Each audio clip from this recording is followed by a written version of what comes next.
Welcome back, everyone. So I'm Victor Fan, and it's an honor for me to be the section chair of the section 2, decentralized stack, decentralized AI stack.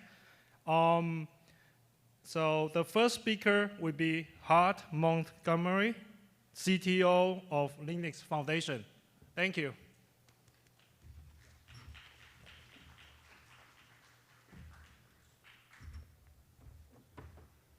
All right, awesome. Can everybody hear me? Thanks a lot. I'm Hart, and I work for the Linux Foundation. And let's get started.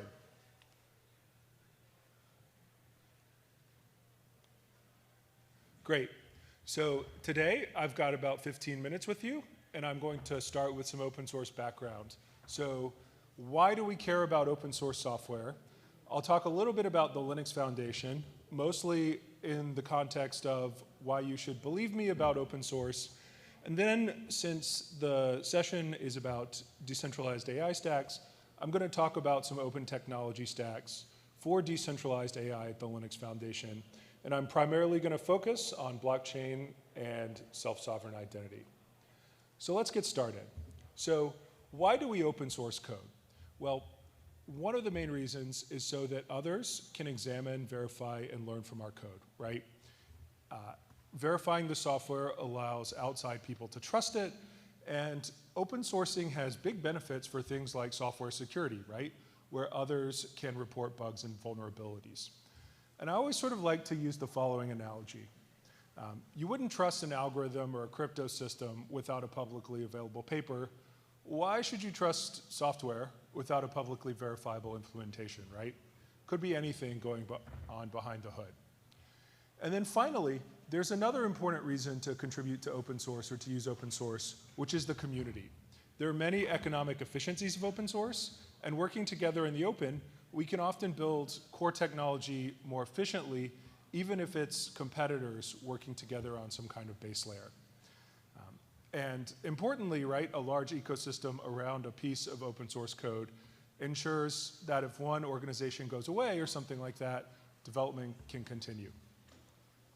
So it turns out, from a big Sonatype study in 2024, 90% of a modern application's code base is open source. And this is the case for a closed source commercial code base or an open source commercial code base. People tend to build code by using open source libraries to solve problems, writing custom code, and then building this all on sort of a core open source framework. So this is kind of the open source hamburger that we like to talk about for development and how development works today. And if you're a developer, maybe you've built software kind of in this way, where you use a lot of open source in your stack. I don't want to talk about it too much today, but I do want to point out there's a lot of economic value in open source, contributing to open source and working in open source. The benefits continue to be rising. We have a ton of data on this at the Linux Foundation. If you're potentially interested, if you need to, say, convince your boss or something like that, that you should be working in open source, check out all of our research on this. And then so finally, this gets us to the Linux Foundation. So what does the Linux Foundation do? Well, we're the world's largest open source software organization, and the problem that we solve is collaboration for open source code.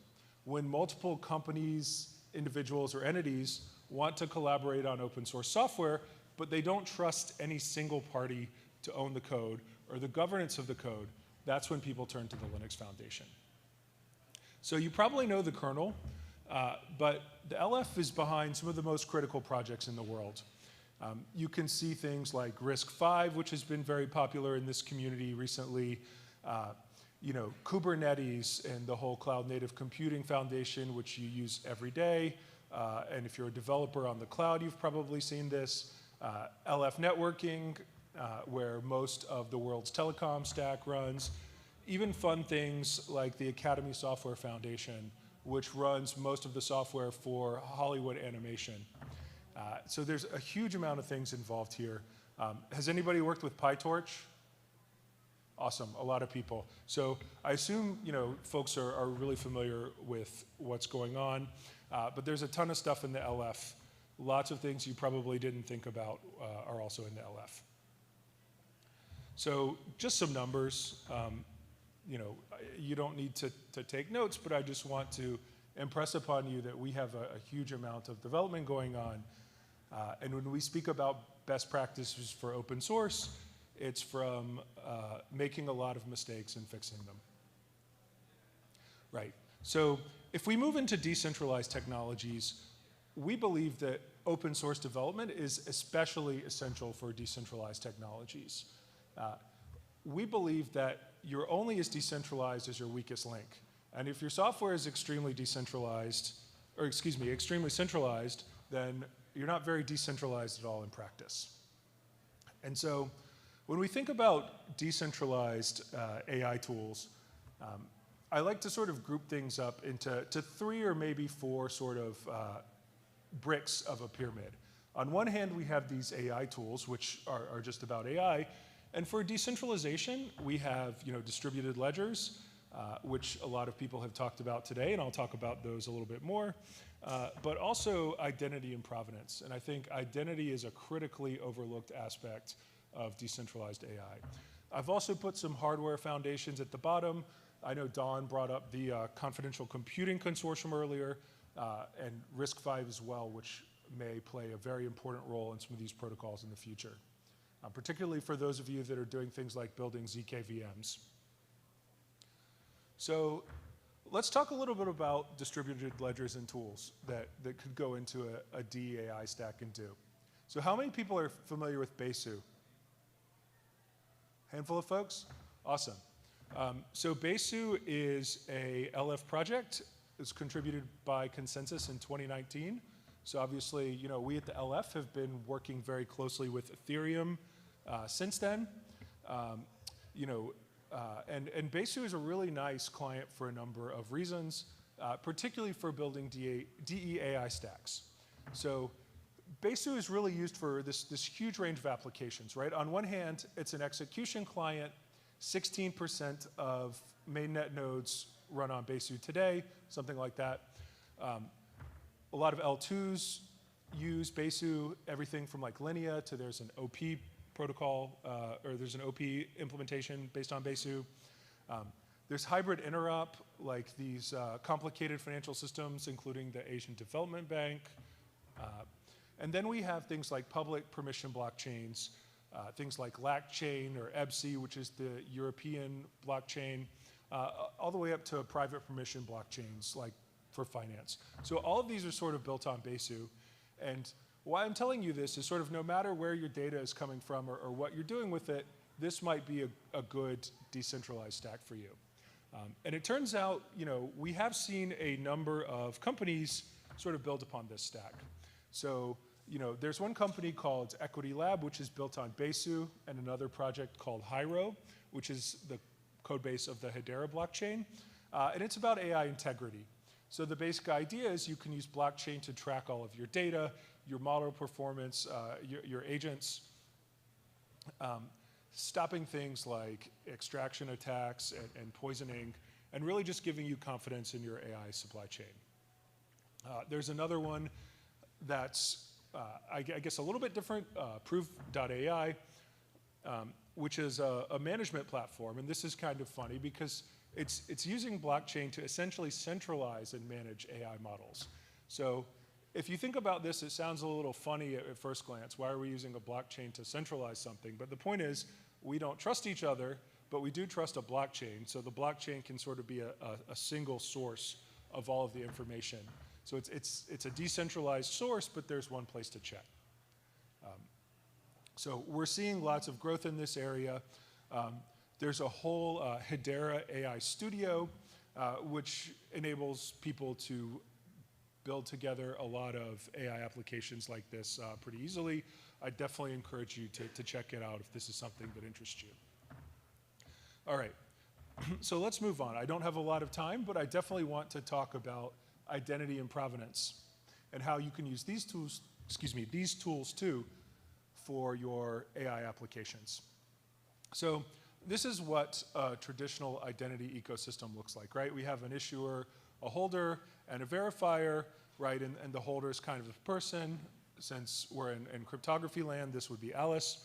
And we have some of our tools in the Linux Foundation that people commonly use for this. But with the rise of AI and AI agents, well, Alice is probably not going to be herself holding the credentials or managing them, right? Alice is going to delegate this to some kind of bot, right? And then, well, this verifier is going to have to deal with this bot rather than Alice herself. And this gets a little bit tricky, right? So how can we trust what we see online? You know, how do I know that I'm talking to Alice's bot and not someone else's random bot, right? Or it's very confusing. So we have a lot of work. This is very popular recently. You know, trust over IP, which I see some people in the crowd, you know, Drummond and Andor and others who've participated in this. But they've done some really excellent work on the trust spanning protocol, which is sort of, you know, strengthening trust in human and AI interactions in this AI agentic world. And how many people have seen the C2PA? Are people familiar with this? So this is something really nice, right? So it's open technical standards for publishers, creators, and consumers to establish the origin of digital content. So this is, you know, a way to sort of standardize methods for this content was created by a human, or this content was derived from something. So I think it's a really nice step forward in this ecosystem. And again, this is, you know, you can go look at this and participate in this today. But, you know, I think to responsibly use agentic AI, we are really going to need to implement personhood credentials using decentralized trust. And, you know, I'll give a shout out to this paper. There are probably like several people from the audience in this. But we are going to need, you know, to distinguish between who's real and who's not online in a privacy-preserving way if we want to have any kind of large-scale successful agentic AI system in the future.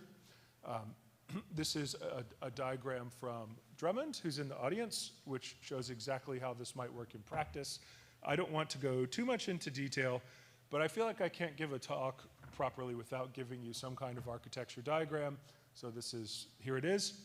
And you can see here that Alice and Bob are issuing what's called verifiable relationship credentials to each other. So they're basically saying, okay, Alice, I'm Bob, I know you're a person, and Bob is doing the same for Alice. And then they can use these for further credential proofs. Right, so this is something we're working on at the LF. This is you know, upcoming, it's not done yet, but we're excited to work with the awesome researchers at UC Berkeley on this. Right, and so I'll finally conclude by saying, you know, we have a ton of use cases. I haven't really scratched the surface on all of this today, so please check them all out. I do want to emphasize that at the Linux Foundation, all of our code, everything is completely open, it's free to use, our communities are completely open, so you can just dive in, join, you know, join meetings, whatever you like. We're totally open, so you can use and join anything you want today. So thank you all very much for your time.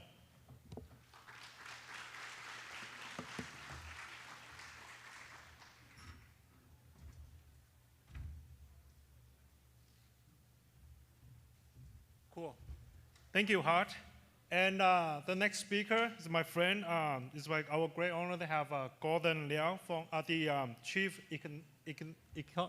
Economist and Head of Research from Circle. And Circle is the leader in the stablecoin that just went IPO recently. Congrats, Gordon and the team. He's going to give us a talk on the on-chain agents and boundary of the firm.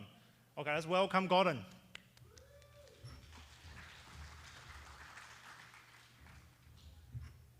All right.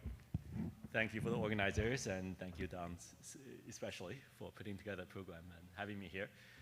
Today, I'll be speaking on my own capacity and talking about the close connection between AI agents and blockchain.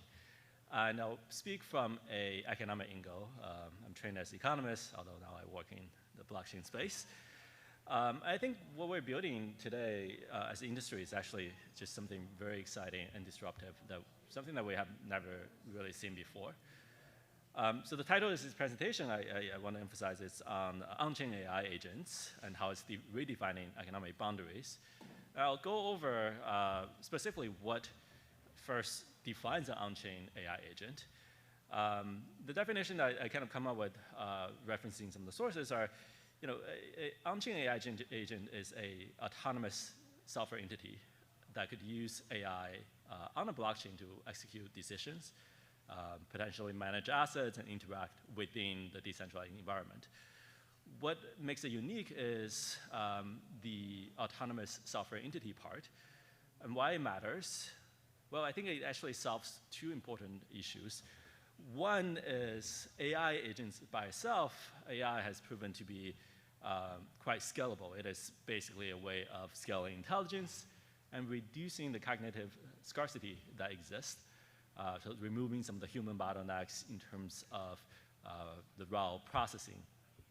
But I think what blockchain comes in, and where blockchain comes in, is not necessarily, I think this morning's panel on decentralization and AI focused quite a bit on data and training models in a decentralized way. I don't necessarily see that being the most immediate application. Rather, I think there's already quite a bit of on-chain AI type of potentials in which you're not training the model in a decentralized way, rather you're just leveraging blockchain as a coordination layer.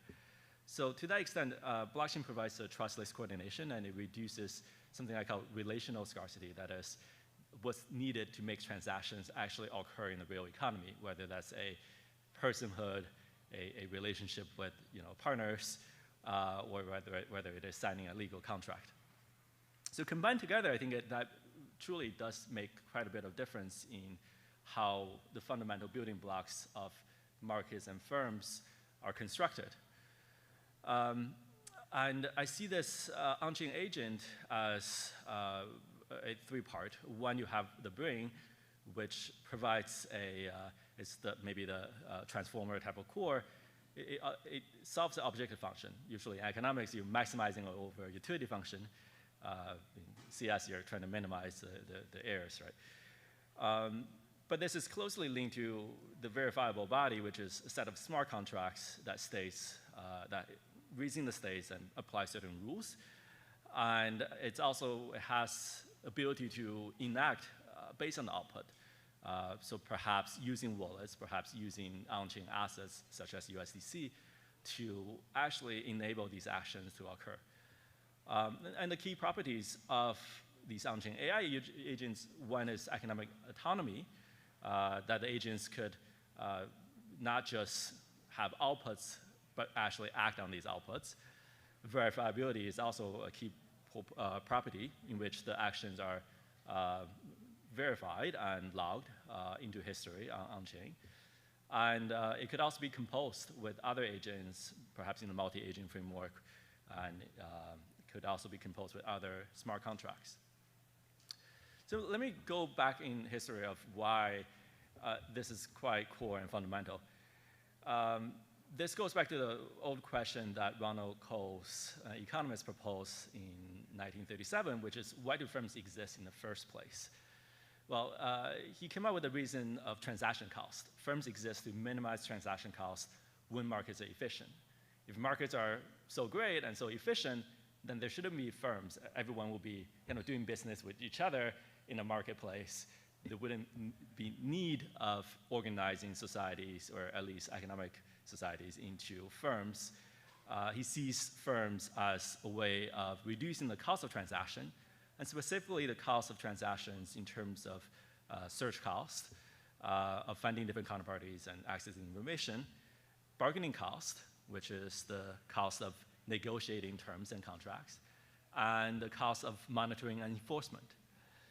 So how does this matter in terms of today's world in which on-chain agents exist? Basically, I think the way that AI is evolving is driving all three of these type of transaction costs to zero and to the limit.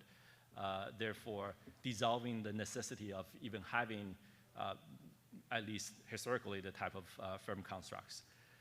So if we focus on each of these transaction costs, the search cost, previously it's manual searches, perhaps you use brokers for certain transactions, RFPs.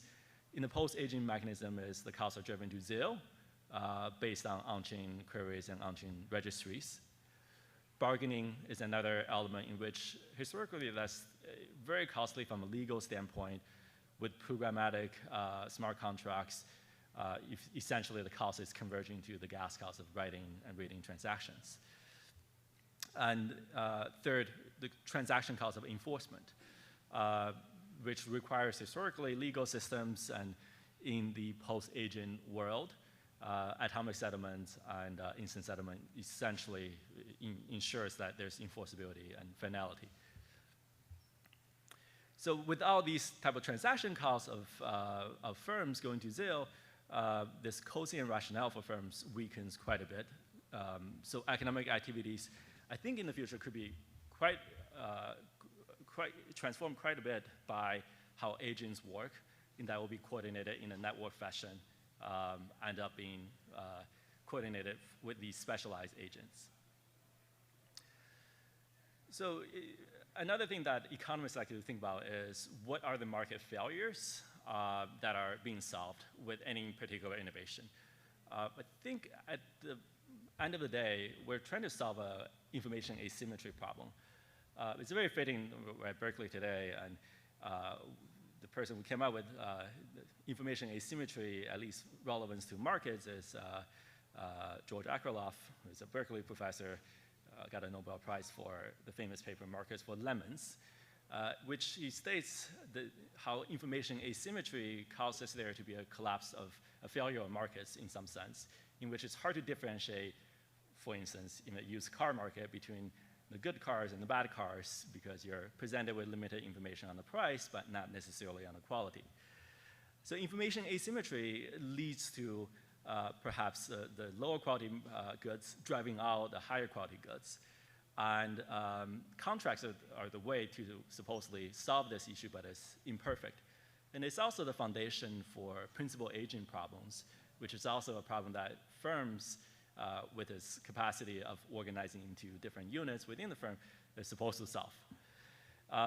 On-chain agents, I think, is the big solution here in that it's solving for information asymmetry by providing immutable history, so you can have the common information available for agents to act on, but also immutable actions that are recorded on-chain. AI-powered analysis, I know Victor will talk a bit about this, of agents processing both on-chain and off-chain information via trusted oracles. And with constructs such as ZK, you can have cryptographic proofs that prove the agent's model output, but also actions that are taken, especially off-chain actions are taken. That leads to essentially the agents getting to a truth that perhaps could be incentivized through token type of constructs such as staking. You can get into, I'm not going to talk about today, but feudtarchy type of market constructs. So let me go into actually a case study of what's feasible in theory and what's feasible today. In theory, economists like to talk about market completeness, which is this concept that in a complete market, you can have perfect efficiency. What's a complete market? A complete market is you have essentially a security for every single state of the world. In each state of the world, you have these things called debut securities that pays off with a price of 1 if that state of the world exists. When that sort of market exists, you can perfectly hedge for risk. You can perfectly insure, again, different type of risk. And that's when you get the optimal allocation of resources. Of course, that's quite distant. We're quite distant from that type of world.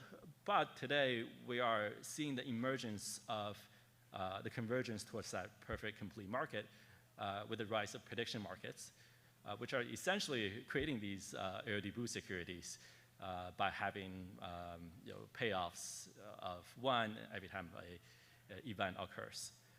And it's already possible that on-chain agents are reading into these prediction markets and acting on the information of prediction markets by analyzing the various type of risks and analyzing the market information. So I argue that with on-chain agents, we're progressing towards market completeness, which is a huge unlock from an economic perspective in how societies are organized.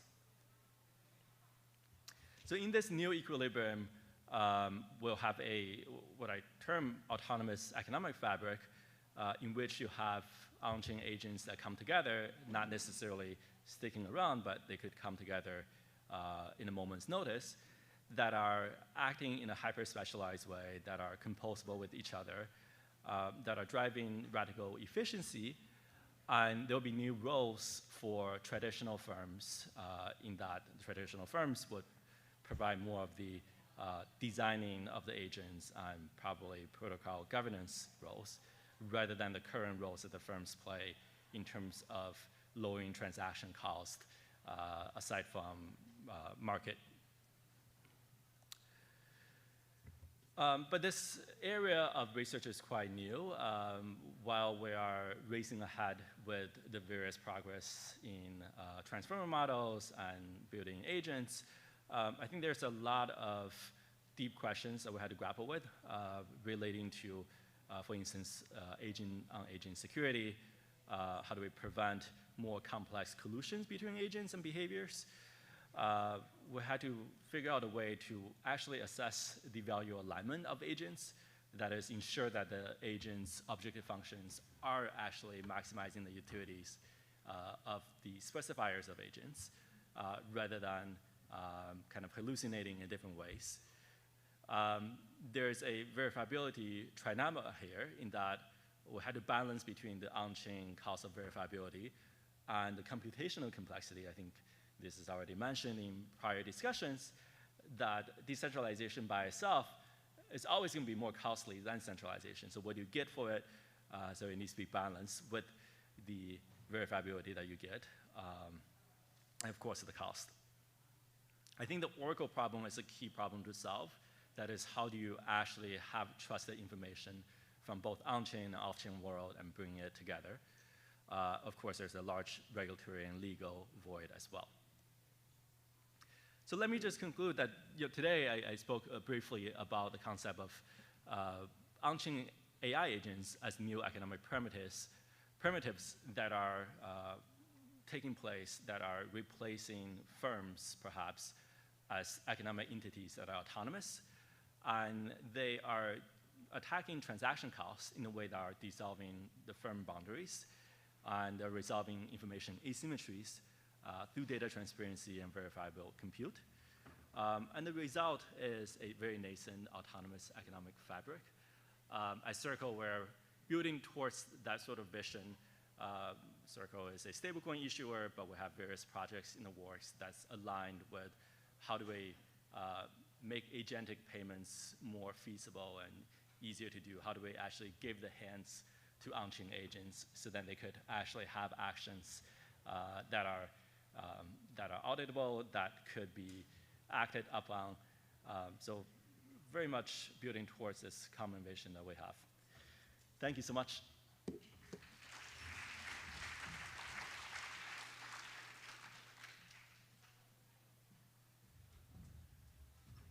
Cool.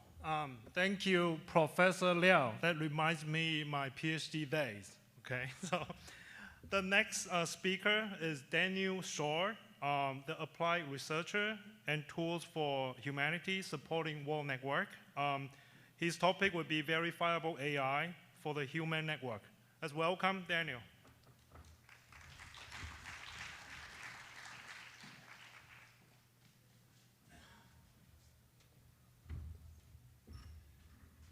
Hey folks, good afternoon. Thank you for the lovely intro. There you are. Yes, I'm Daniel. I'm from a company called Tools for Humanity, and you probably know us best by our work supporting a protocol called World Protocol. In fact, you can go right out there and you can see some of our nifty display and equipment and devices, which I'll get into in just a moment. It's really lovely to be here. As a Stanford grad, it's always very special to be at Berkeley. No one has yet kicked me out. Great.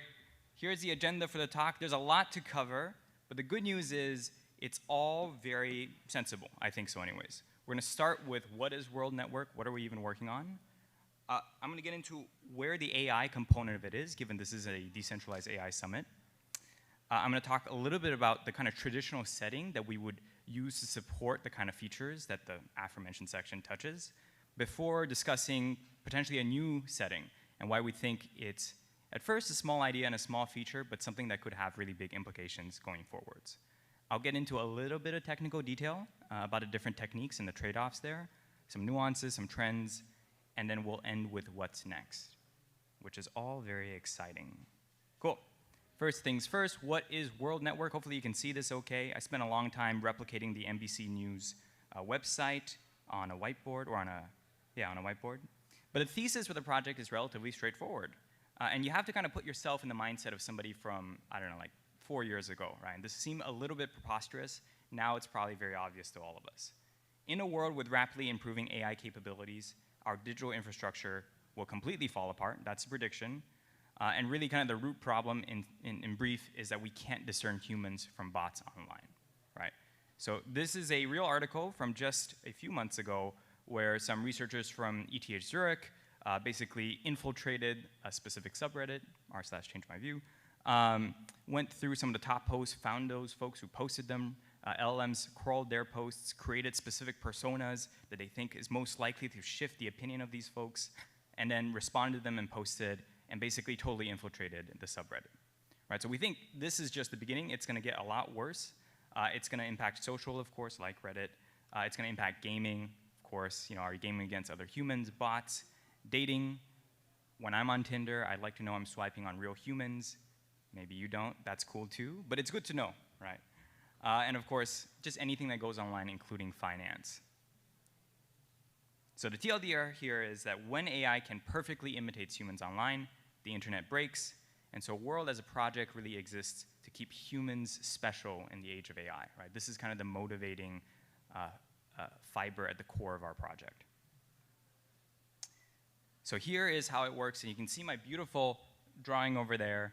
I don't know, the person has some medical condition where their hair connects to their neck, but in brief, the idea is that a user kind of interacts with this camera device. We call it the orb. You can see it outside. I think there's 2 of them, which uses really high fidelity imaging capabilities, as well as a bunch of like fraud and tamper-resistant kind of algorithms on the camera itself to capture photos of that user or that human's eyes. Right? Those images are then encrypted, signed, and then sent over to the user's phone, and then the orb itself deletes all traces of the image. C, the image of the person's eyes are converted into a binary string. We'll get into this in detail in just a moment. And then that string itself, right, big long series of zeros and ones, gets split up into a bunch of secret shares. And importantly, each of these secret shares is statistically random. It looks statistically random. Those shares are then individually encrypted before being sent off to separate servers. Each of these servers are controlled and managed by a separate entity, and together they perform a multi-party comparison where we make sure that the kind of binary code that's coming in isn't previously registered. And that was like a lot of detail. It's all like kind of crazy. But the TLDR here of what we kind of accomplish is a privacy preserving, right? So we don't learn anything about the user, their age, their kind of nationality, nothing. ID independent, you don't need an ID to make this happen. Globally inclusive, right? So anyone around the world can do this, you just need eyes. And of course, high fidelity. We think the iris is enough entropy to give us a 1 in 10 billion kind of resolution on whether you're a unique person or not. Twins will not be confused for each other. But really all those things as a network of real, unique, and anonymous humans. And we think this is going to be one of the core primitives for the internet going forwards.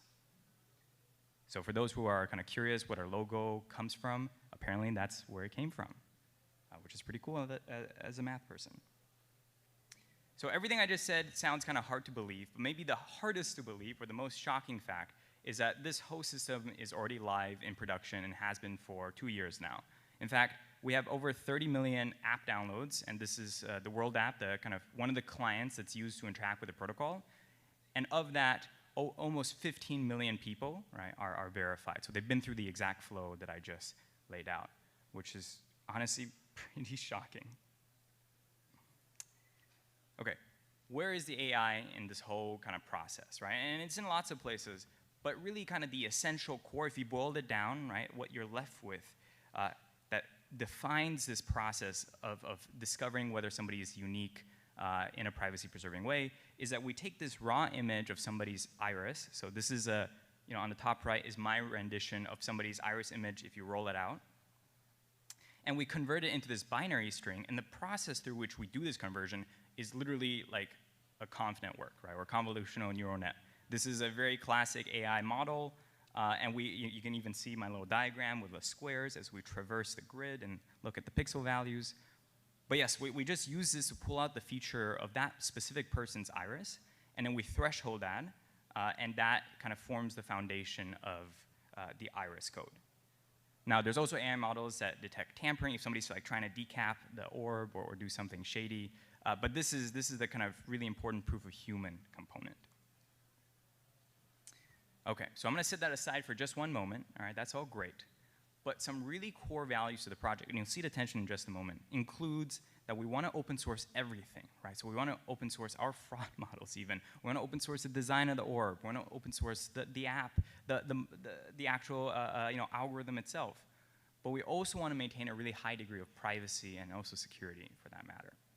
So these things are often in tension, and to try to resolve that, we're actually going to throw something even more frustrating into the mix, which is that model, that conv network that converts the raw image into the binary code, that is the iris code. That algorithm needs to be updated regularly, right? And that's for fidelity reasons, to get to 1 in 10 billion, for security reasons, because people figure out how to get around this thing and inject kind of falsified images. So we need to update the algorithm. So the kind of core challenge, right, that I want to cover here is how do we, given the premise of the project, allow the protocol to upgrade the iris algorithm while maintaining this open source ethos and protecting user privacy. Okay, so that is kind of the challenge for today, and we're going to solve it together. I'm not an artist, but you are allowed to be impressed. All right, so here's the traditional way of doing it. We're going to start up top. Orb captures images of the user's eyes. That gets sent to the mobile device, their phone.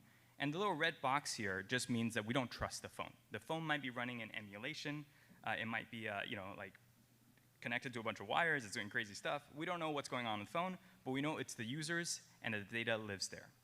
The easiest way to solve this problem with the updating algorithm, which is what all kind of legacy approaches would do, is for the users to just send their images to the cloud. And then in the cloud, which we trust, right, it's our servers, that's the blue box and the check mark, will perform the upgrade. Which is great because, again, we trust the servers. This is like great UX for the user. They don't have to worry about any of this. But it's not great because their sensitive data is in the cloud. Okay? So this is not ideal. A different solution is that instead of sending the data from the phone to the cloud, we send the algorithm from the cloud to the phone. Okay? So it's computing on the edge locally. Which is super intuitive, right? You get that nice privacy guarantee as a user. It's a reasonable UX, right? It's just happening in the background for the user. But the problem is that we don't trust this phone, right? And if we allow this to happen without any guardrails, we could break this like really important property of our system, which is the one person, one vote, or Sybil resistance of the world network. So that's not ideal either. So just to make it really, really concrete, right? If we actually want to solve this problem in a way that is best privacy for users and best security guarantees for the service, for the world protocol, with tech that exists today, the only solution is that a user has to continuously revisit the orb and rescan and re-update their algorithm every time, right? And that's just terrible UX. Users don't want that. We don't want that. That's why there's a frowny face on the stick figure. I really wanted to convey how much we don't like that. The good news is there are solutions, right? And the way we're going to get there is we're going to sprinkle in a little bit of cryptography, which I tried to do like snake case with it, but I kind of gave up halfway through, so that's what that is.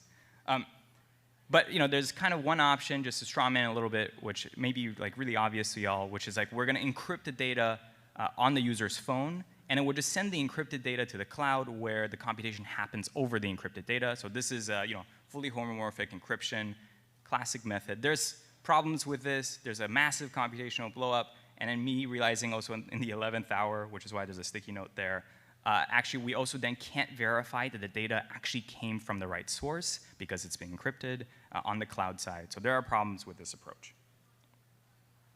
The second approach, right, which is the one that I'm probably going to recommend because of the rhetorical setup so far, is ZK-ML on the edge, zero-knowledge machine learning. Okay.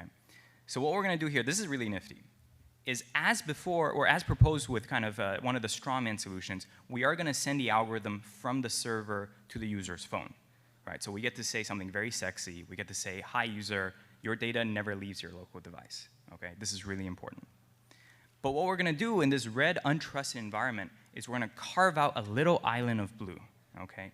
We're going to wrap the upgrade algorithm itself, which is now running on the phone, in a zero-knowledge proof, right? So we get a little bit of trust and security, or trustless security rather, back from this untrusted environment. And then we just send the proof back to the servers, right, to convince them that the algorithm executed correctly, and everyone's a happy camper. So great privacy for users. We tell them you throw your phone in the river, there goes your data, don't worry about it. Great security for the protocol, right? This is like statistically perfect security. Awesome UX, right? It just happens in the background. The only problem left with this beautiful world where we have flying cars and green trees, I mean, trees are still green right now, but in the meme, right, is whether this is feasible or not. So the question is, can we deliver ZK-ML on the edge? No, obviously we can, otherwise I wouldn't be here presenting. It'd be a very boring presentation, and like this gent right here, we'd all be falling asleep.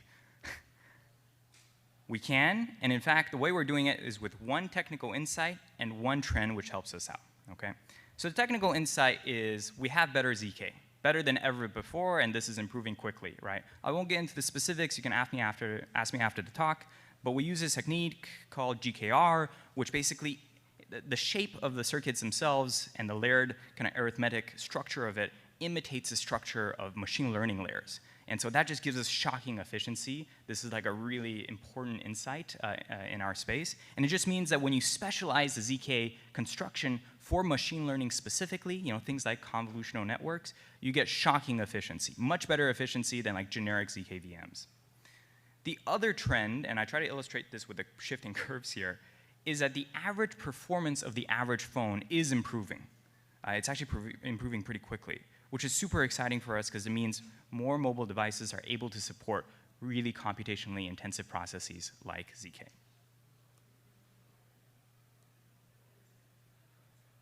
Okay, so this is kind of real results, real benchmarks, implementing the actual iris code update algorithm, right, in ZK and running on a mobile phone. On the latest iPhones, we can do it in under a minute. This is as background process, and within 100 megabytes of peak memory consumption, which if you know anything about ZK performance, this is like insane numbers, right? But of course, that's on the latest iPhones. For us, maybe here in this room, a lot of us have that, or the Android equivalent, I've been told. But that's not everyone else in the world, right? And that's really important for us. But the good news is, we believe that if we look at the world app install base as it exists today, we can already serve over 90% of users with this feature, right?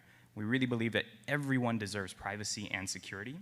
And there's like a laundry list of really cool features to make this happen, trading off memory and runtime based on hardware, checkpointing the proof so you stitch it together every time the user opens the phone, even if it's running really slowly, as well as important real-world kind of pragmatic requirements like it needs to be a small library so we don't exhaust somebody's data bandwidth when they update the app, as well as a small proof to be uploaded. It's like a photo going into the cloud. Great. We will be open sourcing this library, which is really, really exciting for us, so y'all can use it and do all kind of fun things with it. We will be exploring more features that we can do with ZK on the edge, including face-off. And if you're curious about that or anything else I've talked about, you can follow us on X or at world.org. All right, final thing. Here's a big idea, okay? The traditional way you can see my beautiful, Picasso-level abstract representative kind of diagramming on the left here is the user sensor, sensitive data to the cloud. You get this guy in front of the server. He carries a big stick. He says, trust me, don't worry. I'm going to protect your data. I'm not going to sell it to advertisers. I won't give it up to government. I have a really nice big stick. The new way is instead the algorithm comes to the device, and we wrap that algorithm in a beautiful island of computational security called ZK. and we get those features of perfect privacy to the user. Awesome. Thank you so much for your time. I've been Daniel. If you're curious to learn more, check us out online, email me, all the rest. Yeah. Thank you.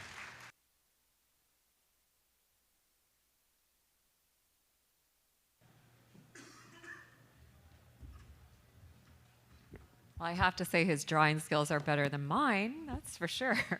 That was a great presentation from Daniel from World. If you want to learn more about ZK technology, we actually did a zero knowledge proof MOOC. And if you look at rdi.berkeley.edu under Connect and Learn, you can see all the recordings from that course if you're interested in learning more. Next, I'd like to welcome up our final speaker for this session, Victor Fang, who is a PhD in AI. He's also the founder and CEO of Anchain.ai, and he was one of our first cohorts in the Berkeley Blockchain Accelerator and one of our favorite founders. So please join me in welcoming Victor.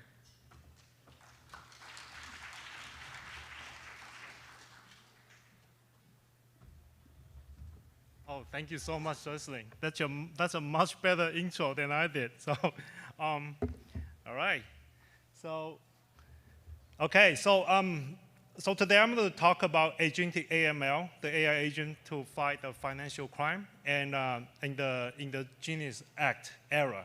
Okay. So there's 4 things I hope we can take home with you. So one is actually I'm going to go really deep into actually how we're applying the agentic AI in our little vertical called the anti-money laundering. And second, I'm going to go over also the challenges that we actually encounter and how we address them. And number 3 is actually the Genius Act. A lot of them are probably already following that, right? And it's great to have a circle in the room to talk about that. They're definitely a leader in the stablecoin. And then the number 4, we're hiring growth hackers.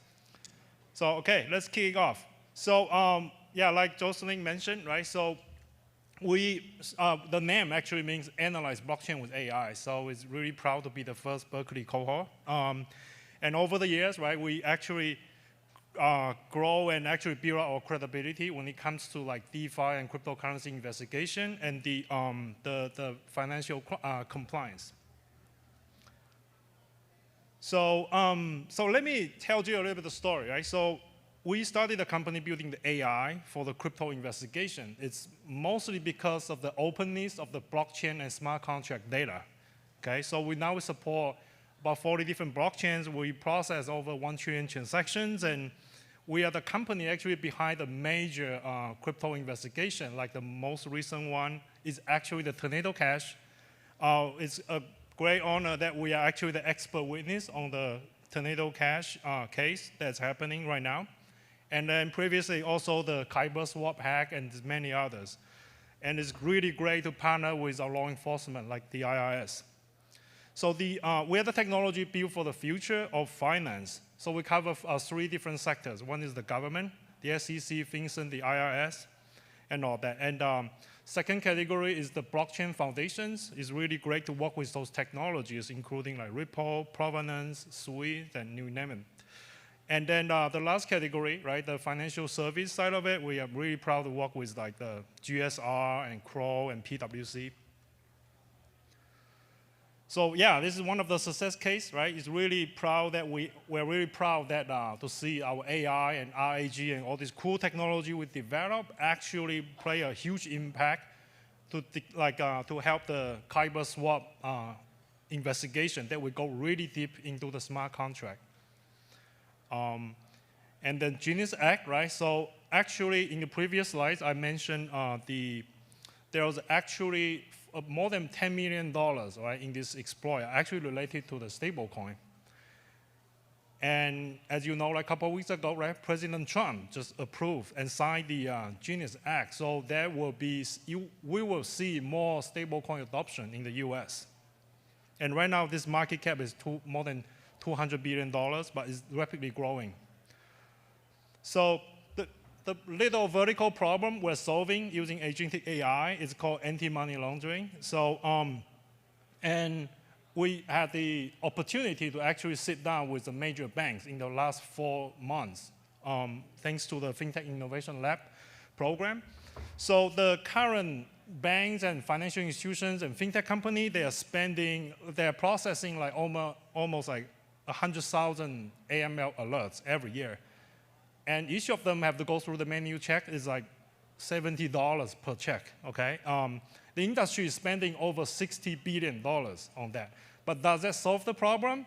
Not really. You can see the actual FinCEN or the global FIU are actually finding all these different, the bank for the violations and all that. Okay, so it's really great that we validate our vision on the agentic AI workflow is really solving improving the efficiencies and improving the detection rate.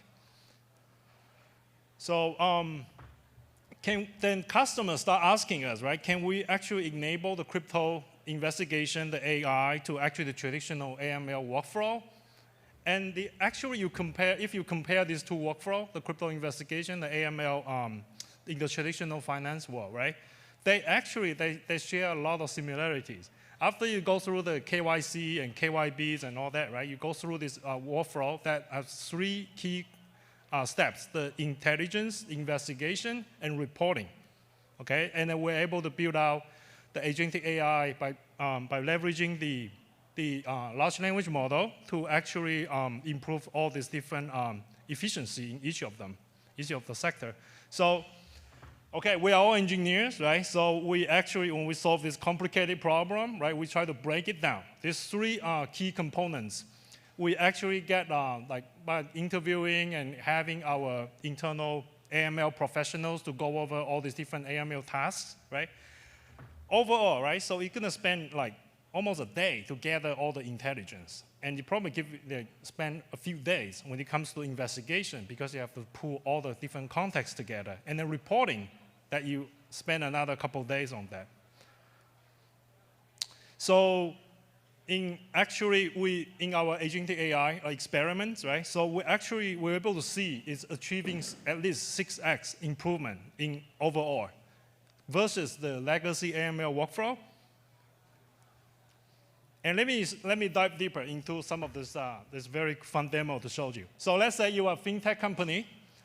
You are actually screening this person called Wei, and is born in 1977, and from this IP address, right? So back then, actually, I have to spend a lot of time gathering all that. I will keep pulling data from different sources and all that. But we're actually able to leverage MCP server to actually streamline all that.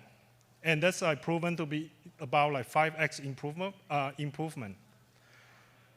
And the second step is actually the investigation. That's usually the more sophisticated and time-consuming side of it. So we're able to enable the AI, auto-trace AI agents to go through all the transactions, like tracing backward or like tracing where the money is coming from, right? So it's actually, we can achieve like almost 6x improvement in our experiment. And the last but not least, the reporting. This is probably the most hated step in the AML workflow, is where you have to actually put down all these different forensics and all this in the transaction in a report that you need to send to your local FIU. In the US, you have to send to FinCEN, by the way. So, okay, since this is actually a decentralized AI stack session, right? So this is actually how we implemented this entire agentic AI stack. 6 levels, right? So coming from the agentic AI to the AI in the data layer, all the way down to the cloud and the hardware layer.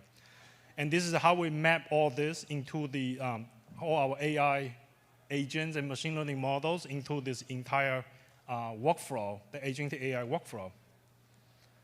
Okay, I wish I have a lot of time to go over that, but I don't. So let me jump to some of the lessons learned and challenges, okay, of building agentic AI. And let me pick just 2, okay?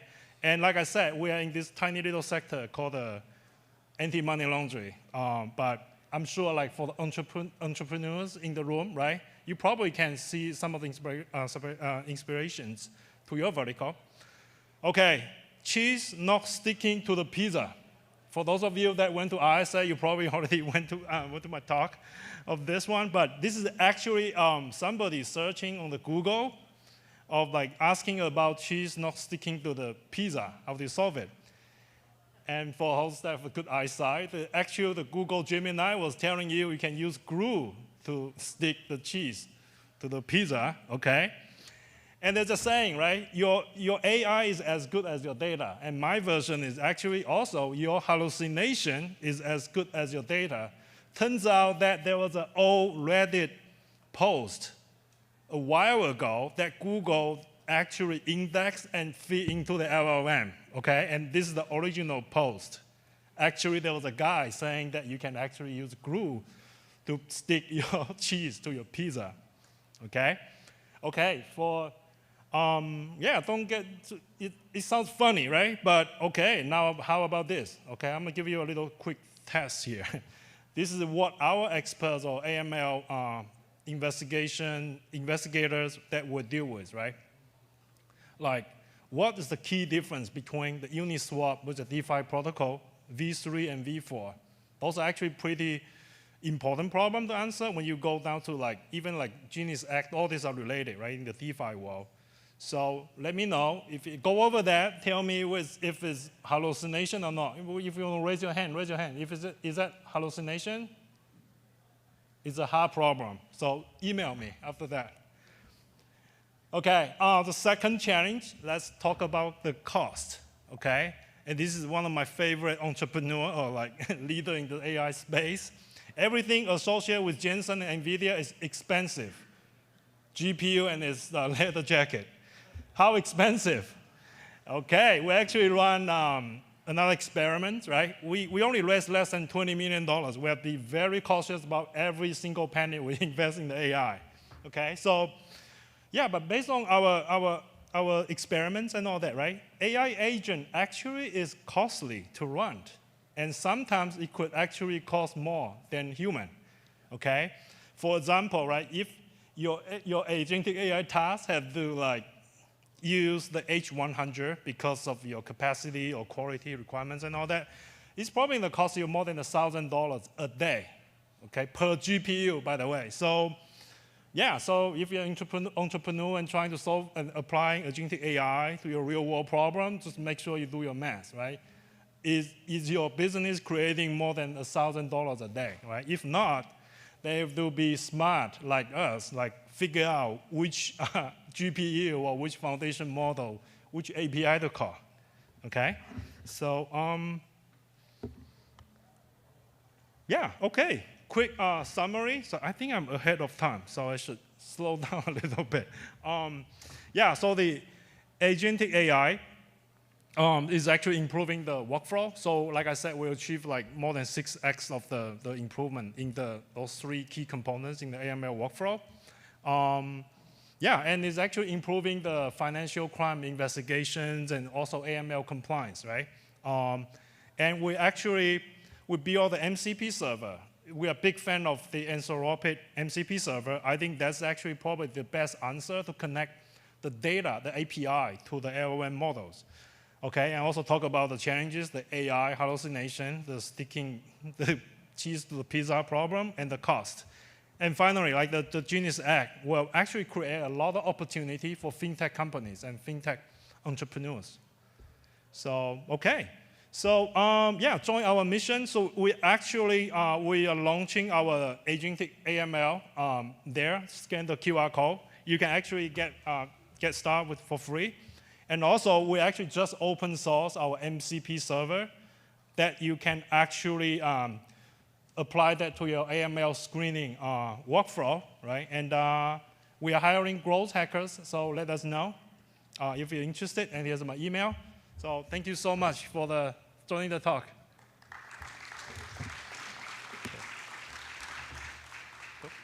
All right. So and maybe do we want to run a Q&A session or? Yeah, for actually all the speakers, not just me. But I can start. You can start with mine. So yeah, why don't you? Yeah, Gordon, Hart, and Daniel, right? Why don't you come up stage? Yeah. Any questions? So maybe there's a microphone here, right? Yeah, come on. Yeah, go ahead. And please mention which speaker. We have 4 talks.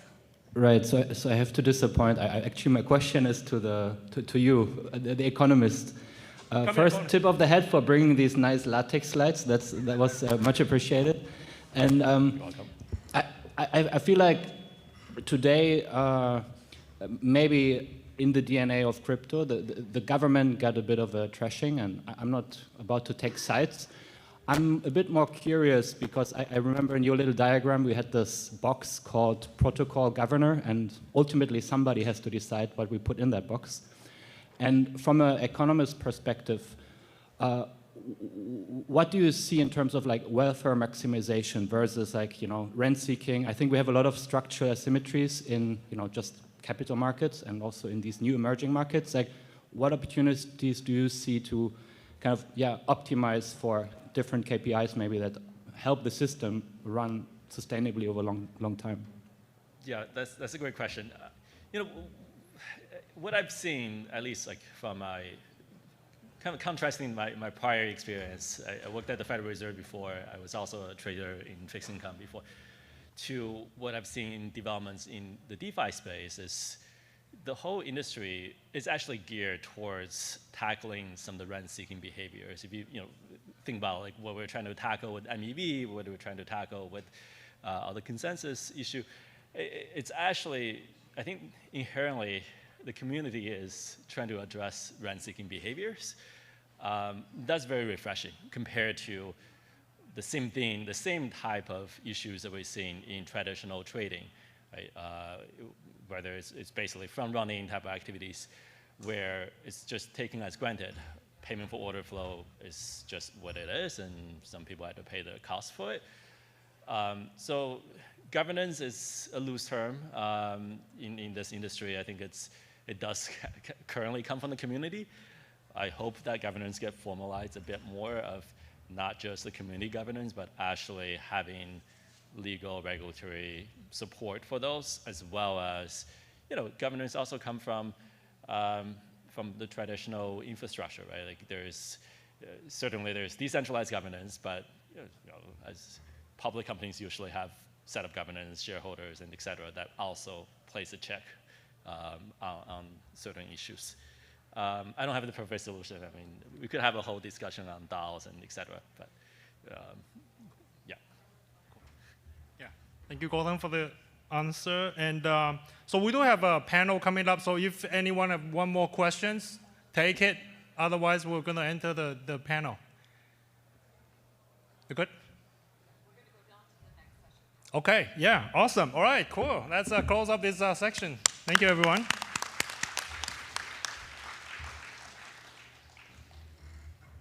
All right, cool. Thank you. Yeah. So there will be a panel, right? So yeah, cool. All right, cool. Okay, you will be the chair. Okay. Thanks. Thank you, Victor. And now I know not to add glue to my pizza. All right, we're going on to the next session, which is going to be on DAI infrastructure. First up, we have Bowen Wong, who's the CEO of Near1, who will be giving a talk on decentralized confidential machine learning. Please give a warm welcome to Bowen. Hey everyone, this is Bowen from Near, and today I want to talk about decentralized confidential machine learning. Before I talk about what that even is, let's first start with some of the problems that we face in the AI space today. So data privacy and personal data is a big one. People like me often worry about the increasing amount of data that I give to OpenAI, Anthropic, and such companies. The AI models are getting better and better over time, and also user behavior get stickier over time as well. But the problem that people worry about is that, well, these companies start to get like more and more of your personal data, and this trend is going to continue. And this is not just a problem for the general public, but also for enterprises. And I would say even more so for them, because they do recognize that those large language models significantly improve the productivity of their employees, and they want to continue using them. At the same time, there are two problems. One is that they don't want the companies behind the models, whether it's OpenAI, Anthropic, or Google, to necessarily get access to their confidential and sensitive data internally. But also they worry about their customer data as well. If they build the large language model into any of their product, if there's data leak happening at one of those model providers, then potentially the customer data also get leaked, which is very detrimental to their business. And finally, it's really hard to monetize open source models. And what we've seen is that there have been a lot of progress in this area, and people really are trying to push for it. But there's fundamentally a lack of incentive. And as we have seen in the past several months, companies in the US have now most changed to not actually open source the frontier models. So with decentralized confidential machine learning, or DCML, we want to tackle all of those problems. We want to make all the interactions be confidential and permissionless. We want the results to be verifiable. We want to make sure that data centers and hardware operators across the world can join this network permissionlessly. We want to make sure that there is a good way to monetize open source models.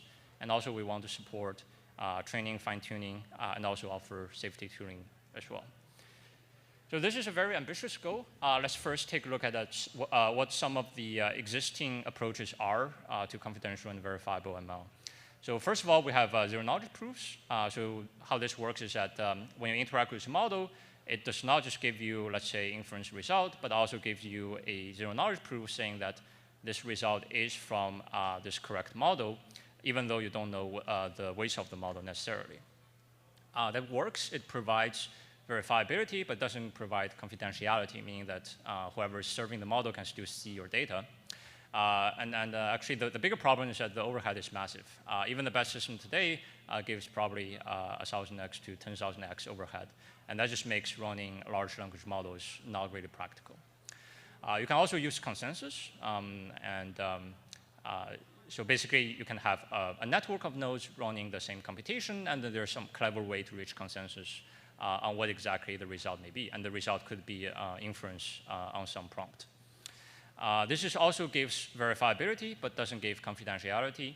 And also, if you actually want the system to be relatively secure, you need a pretty large number of nodes, and the result, the overhead, is also significant. There's also fully homomorphic encryption. It actually does give both confidentiality and verifiability. For example, you as a user, you can allow the model to run inference on encrypted data, and then it return encrypted result, and only you as a user can decrypt it back locally and see the inference result. Same applies for training. You can actually have model trained on encrypted data, which is very cool. The general problem with FHE is that today the overhead is really, really high, and it's not really practical for most of the ML use cases. You can also run your model locally, and obviously provides confidentiality and verifiability for the first party, meaning like whoever is running the model can be sure that they do get the correct result. The problem is that it's not very practical in the sense that if you actually want to run a relatively large model, then likely it won't work on most user devices just because it doesn't actually fit. So finally, we have a trusted execution environment. It does also provide both confidentiality and verifiability. And also, it's a very practical approach. It has relatively low overhead from anywhere between 1% to 7%. It does have some certain downsides, like potential side channel attacks. But we believe with the latest advancement in the hardware, it is the most practical approach to confidential and verifiable machine learning, and this is what we will talk about today. So as I said, it actually, this approach become more practical in the past 2 years, thanks to the advancement on both CPU hardware as well as GPU hardware. Since the latest generation Intel Xeon chip, it introduces what's called TDX, a trusted execution environment that allows you to run an entire VM. And the similar technology is actually built into the NVIDIA GPU since the Hopper generation. So H100, H200, and the Blackwell generations all have the trusted execution environment support, and it natively interops with the Intel trusted execution environment. So let's take a deeper look at what this actually is. So the trusted execution environments provides confidentiality because none of the compute provider, software provider, or the model provider can actually see the user data that's being run inside the GPU. And also it offers verifiability. It actually generates what's called a remote attestation quote. And anyone can actually verify the quote after the computation is done. It's mostly a signature verification. It also is GPU enabled, as I talked about. Hopper and Blackwell generation support this natively. And more importantly, it allows allows people to run arbitrary computation because the latest generation CPU TEs generally allow virtual machine support, whether that's Intel TDX or AMD SEV or the ARM CPU. So it's very generic. Okay, with all this foundation built in, let's take a look at how the DCML actually work. So first of all, we have this CVM or confidential VM abstraction over TE-specific hardware. So generally how it works is that you have some kind of Docker image. You can have reproducible build. You have this image hash, and then that people know about. And then you run this Docker inside a CPU, and then it can actually interact with the GPU, run like model inside, and so on. So both CPU and GPU generate some kind of attestation to make sure that the computation run both inside the CPU and GPU are secure. You can also have transparent upgrade process to this confidential VM. So roughly how it works is that how it determines whether to run an image hash or whether this image hash is allowed is by looking at some specific smart contract on chain. And this smart contract can have this governance process built in, meaning that you can have, for example, voting to upgrade the specific CVM, meaning that let's say you have some DAO or some other kind of way to conduct the voting, and once you vote that there's, let's say, an upgrade, then there's a new image hash that's whitelisted by the smart contract. And locally, you can verify, you can query the smart contract and see what are the whitelisted image hashes, and that's kind of how you can do upgrades. So with this, you can actually serve encrypted models in a decentralized fashion. So let's say you have some kind of encrypted model weights in a decentralized storage. Then you can have those different operators who operate GPU hardware to run this kind of server inside the confidential virtual machine. And they can actually communicate between each other. For example, one CVM can give the other CVM its public key, and then the other CVM can encrypt the model inside the CVM, which is fully confidential, and then give the encrypted result back to the other CVM by verifying its attestation, meaning verifying the code. The other party is running the code inside trusted execution environment, and then the other party gets the encrypted results and can decrypt the model inside the CVM. So that all sounds very good, except that there is a common problem in a decentralized system that is often ignored, which is that how can you actually guarantee availability of the service? Meaning that, yes, you can have this decentralized set of node operators or hardware operators who operate the GPUs and provide compute. But what if some of them just decide to bail out? For example, they stop their service, they just shut down their machine, or stop the internet service, whatever. So proof of response is a technique we developed to address this problem. So roughly, there is a smart contract on chain that records the connectivity of different nodes or different providers between themselves. Whenever there is a request coming in, they either get a response, or there is we're seeing some stated time, or there's a proof that the response is missed. And with this proof, it can actually submit on chain, and as a result, break one of the edges, meaning that it can remove an edge of one of the nodes to another. And if a node or if a provider has all of its edges removed from all the other nodes, then there's a proof that it's potentially misbehaving. And as a result, there can be on-chain logic to slash the provider. So there's a lot of complexity that goes into the design of this thing. So I won't go into the details, but suffice it to say that it's a mechanism to guarantee consistency and quality of service in this decentralized system. So with all of those building blocks, we can put them together and build what's called a decentralized confidential machine learning cloud with all the features built in, for example, on-chain registry and payment, so running the inference and actually providing the attestation code to make sure that the results can be verified. And we can also provide a good way to monetize models for model developers. So for example, they can decide to host their models inside one of the CVMs.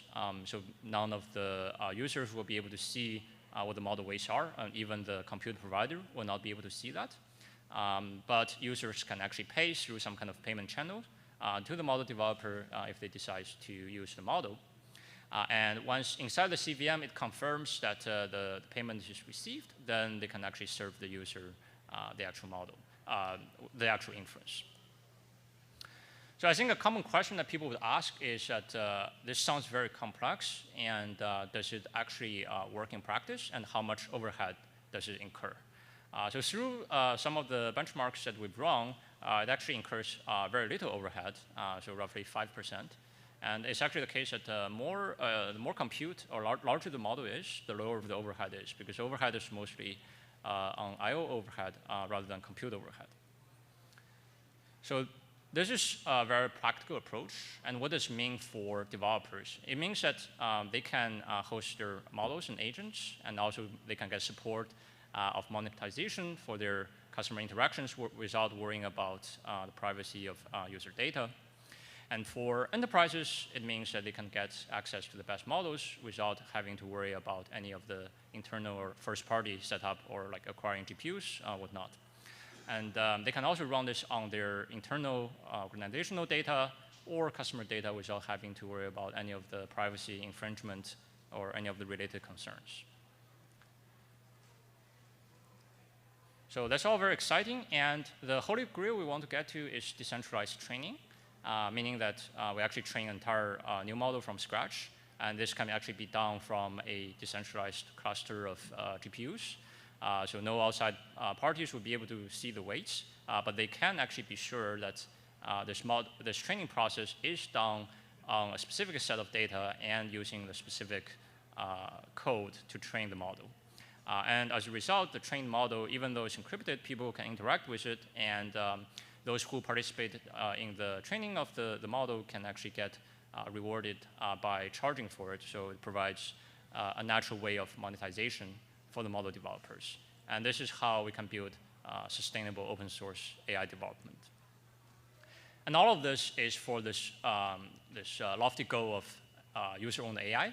So we want the AI to be optimized for the user's well-being and economic success instead of just the success of a few corporations. So yeah, this is what NEAR is working on, and that's it for my talk today. Thank you.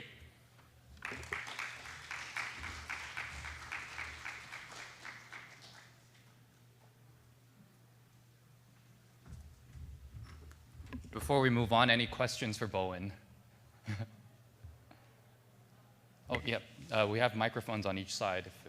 Sorry, if I can borrow you again. I guess take this. I mean, you referred a lot about ML. What about all the other foundation models? Are you like, can I plug in another LLM or another CV model or any of the models and apply the same principles? Yep, yeah. It's not just large language models. Yeah, actually, any computation could be done this way. Just like LLMs is what people care a lot about today, and that guy's of our time. So that's why I focus the talk on that today. But yeah, in general, there's no like real limitations there. From a user data standpoint, how does the edge to cloud interaction happen in this case? So mostly it's just like regular TLS, for example, and then you actually have the server running TE as well, so you have the entire interaction attached to. Awesome. Yep. Let's give Bowen a big round of applause, please. All right, we have next up, we have Sriram, who's the founder of EigenLayer, to give a talk on building unstoppable verifiable agents. Please welcome Sriram to the stage.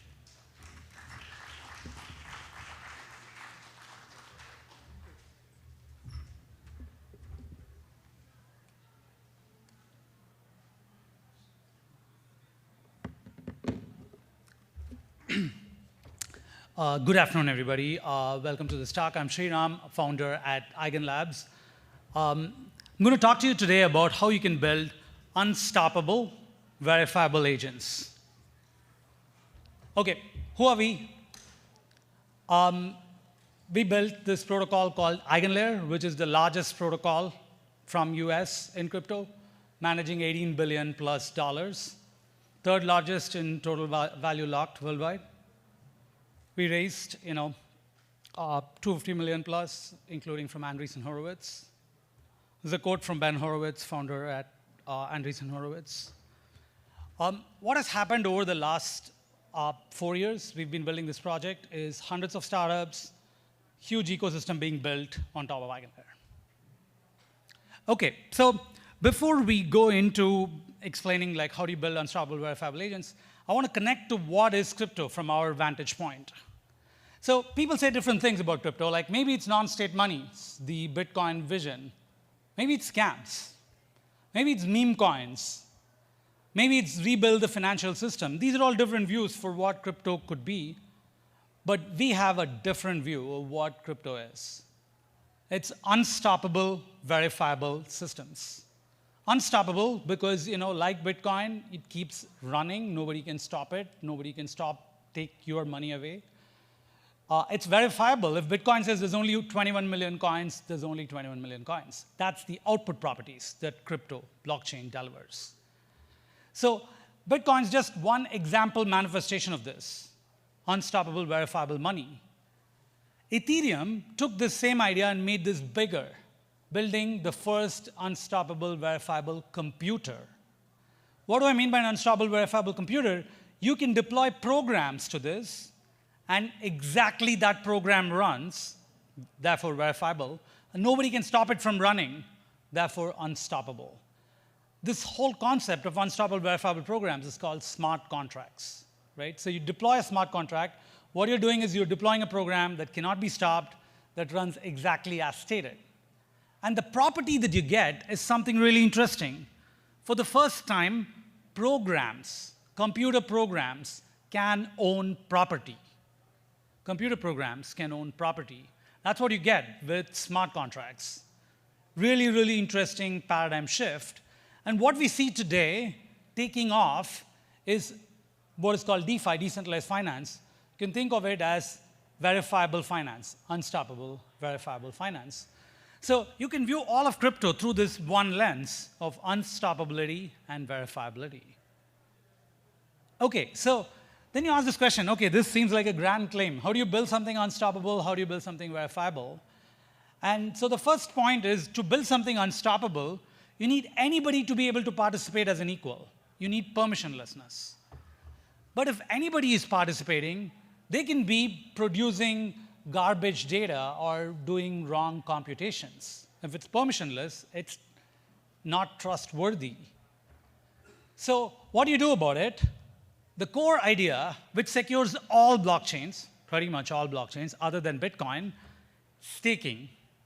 You stake your digital assets and then promise that you're running your computations correctly. Lock up your asset. Anybody can lock up their assets and then promise that they're running the computation correctly. If they fail in doing that computation correctly, they lose their assets. Because these two now interlock, verifiability, which is that if you don't do your thing correctly, you're going to lose your asset, interlocks and makes it possible to make it permissionless. Anybody can come and run the computation, and therefore makes it unstoppable. Because all the nodes which are running Ethereum today, if they go down, other nodes can come up and put up the stake and keep it running. This is the core technology that underpins how you get unstoppable, verifiable systems, the core foundation of blockchains. What we did at EigenLayer is took this thing and made it general purpose. Instead of staking and promising to run just the Ethereum blockchain, you stake and promise to run any computation on top of your stake. The promise is if you don't run the computation correctly, you're going to lose your stake. By building this general purpose network, we unleash the ability for blockchains, unstoppable, verifiable systems of all kinds of types to be built on top. OK, so we built this earlier thing that we call eigenlayer. And now what we've done is built a series of abstractions which now allow us to do the following. So before I get to this, I mentioned existing technologies like Bitcoin, Ethereum, and where they bring us. You can run unstoppable, verifiable money or finance. But the title of the talk said unstoppable, verifiable agents. You cannot express agents inside smart contracts today because you don't have the programmability to do it. So what we do is, because of this constricted programming environment, where you can't run whatever software you want and on whatever hardware you want, you get massive limitations. And by using eigenlayer, you can actually unleash these limitations. And our goal, we recently branded this as EigenCloud.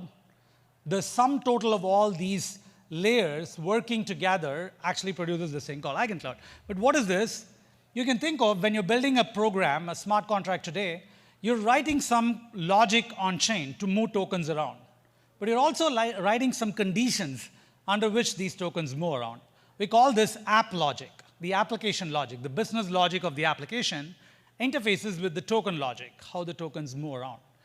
And what we do is we extricate the application logic from outside the confines of the blockchain into this EigenCloud where an application can run, and the results are brought back in verifiably. So this EigenCloud itself is run on EigenLayer with staking. Like I mentioned, we have $18 billion of stake, thousands of operators, hundreds of networks and services built on top. All of these things can now be brought back into Ethereum and any blockchain, thus releasing you from the limitations of the blockchain. So the high-level stack of EigenCloud looks like any other non-crypto cloud, like AWS. Like for AWS, at the base, you would see something like a data center. On top of the data center, you will see services like EC2 for computation, S3 for storage, RDS for scalable processing. We have something similar. We have EigenDA for data availability, which is you can write high throughput data. EigenDA is the fastest data system in all of crypto today, running at 100 megabytes per second, 10x more than the net use throughput in crypto. EigenVerify is verifiability or slashing as a service. EigenCompute is I just offload the container to the system, and it goes and executes all of this stuff, brings the result back to your blockchain. And a bunch of services built on top, other people have built a thriving ecosystem. We call these AVSs, Autonomous Verifiable Services, on top of which people can build applications.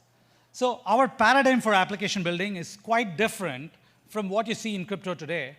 It's just like in the cloud, you mix and match existing SaaS services to express highly complex applications in a short time. You can do the same thing with EigenCloud. Okay, so underpinning this EigenCloud and various layers, I want to just highlight one thing which particularly is useful in the AI context. We call this EigenVerify. And the core idea of this is when you try to build a layer 2 or a roll-up-like system, you have off-chain nodes executing that computation, and then that computation needs to be verified if somebody raises a dispute on-chain. This is called a fraud proof. And it's very, very hard to write this fraud proof correctly because what you're doing is virtualizing one environment on top of another environment. Like, imagine you have to run an AI fraud proof on Ethereum. What you have to do is to write a TensorFlow emulator on top of Solidity. Believe me, you don't want to do this. So what we do is provide a layer of abstraction called EigenVerify, which itself needs to be secure, but which can actually solve these dispute resolution. Okay, so now that I've laid out what we enable, I can go into why this is interesting. So if you look at where we are in the AI era today, we are very close to systems which are very general in their intelligence. And when you think of a general intelligence intersecting with unstoppable computers, you can start building unstoppable AI systems. On the other side, AI today is not trustworthy. as you build AI systems that are more and more central in society, you need to worry about whether these systems are run correctly, they execute as stated or not. To quote an episode here, like Eric Schmidt, the former Google CEO, recently stated that you should be worried that when your kids are talking to a ChatGPT or any other agent, how the agent's being updated, upgraded behind your back. What is the agent going to teach your kids? What is the ads that it's feeding to them? So this, to make AI more central in our life, we need verifiability as a core primitive to adjoin these intelligences. Okay, how would you build verifiable agents on-chain? Like I mentioned before, smart contracts are unstoppable verifiable programs. All you need to do is to take a piece of AI agent and put it inside a smart contract. That's all you need to do. Then you would get an unstoppable verifiable agent. This is theoretically possible, but practically impossible, because you cannot write complex AI programs as smart contracts. So, but already this shows you something really interesting. You know, another story I want to quote, the Microsoft CEO Satya Nadella was in a podcast with Dwarkesh, and the podcast host, Dwarkesh asked him, "Do you think AI is a new kind of life?" And Satya stops and says, "I don't think so, because at the end of the day, agents act as human delegates. An AI agent cannot own property. An AI agent cannot enter into contracts. An AI agent cannot start companies. Therefore, they're always human delegates." But this is exactly what blockchains are here to solve for. You can actually give unconditional agency to these agents. So you can put them into smart contracts, then they automatically become unstoppable and verifiable. Okay, so that brings us to the core technical problem at the heart of this, which is, how do you solve this thing? You don't want to put agents on chain, but you can run the AI agents on EigenCloud, because you can have off-chain containers that are verifiably run, executed, and their results make on-chain actions. This is very different from what people are calling on-chain agents today, which are completely centralized, completely stoppable, completely non-verifiable. Giving a centralized agent a smart wallet and saying it's an on-chain agent doesn't make any sense, because if I have a centralized agent, I can also give them a Stripe API or my Bank of America credentials. There is no difference. But if an agent is run unstoppably and verifiably, you get superpowers. Okay, so that's what happens with EigenCloud. We unleash this possibility that you can actually build unstoppable verifiable agents. Who would want to use it? What kinds of agents would use it? We can think of three kinds of agents. A personal agent. You can think of these as single-player agents. An agent that belongs to you or to your company. You can anyway trust somebody to go run it. You don't need it to be unstoppable. It's under your control, so you're totally OK. So personal agents don't necessarily need the grade of verifiability and unstoppability I'm talking about. Next, you can think of multiplayer agents. We call them collective agents. Like the EigenLayer smart contract is a collective agent. Anybody can put money into it and know what happens with it. That's why people have put $18 billion into it. Collective agents, you can think of a trading agent which is taking a particular trading strategy and has a certain model hash or an agent hash. And you can give it money and it'll trade exactly as stated. These kinds of agents need verifiability. Do they need unstoppability? No, they need some amount of delegative authority to them. And then finally, you can think of zero-player agents, agents that do not belong to you or to me or to anybody. They're just acting on their own.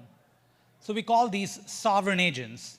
Sovereign agents need both verifiability and unstoppability. This is really a sci-fi construct, but as intelligence progresses, you can actually create really, really powerful systems building on top of EigenCloud. So a last thing, it's not just enough to have verifiable inference to build verifiable agents. You need verifiable training, you need verifiable data, you need verifiable benchmarks, you need verifiable oracles. You need privacy layers, you need event-triggered actions, co-processors, storage networks, all these things to have a similar level of verifiability in order for the net system to have this. And the cool thing is on EigenLayer, on EigenCloud, all these layers already exist. So what you need to do is to mix and match these things to actually build very powerful services. With that, I'll stop with this last claim. You can think of crypto's evolution from Bitcoin at Raspberry Pi scale to Ethereum building at a laptop scale to Solana at a server scale to EigenCloud, which is bringing cloud scale to crypto. Thank you very much.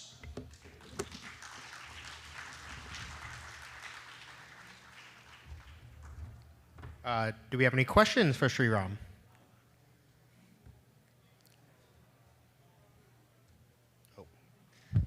Hey, Sriram. So I think it's certainly important. People want to have confidence in verifying the behavior of agents.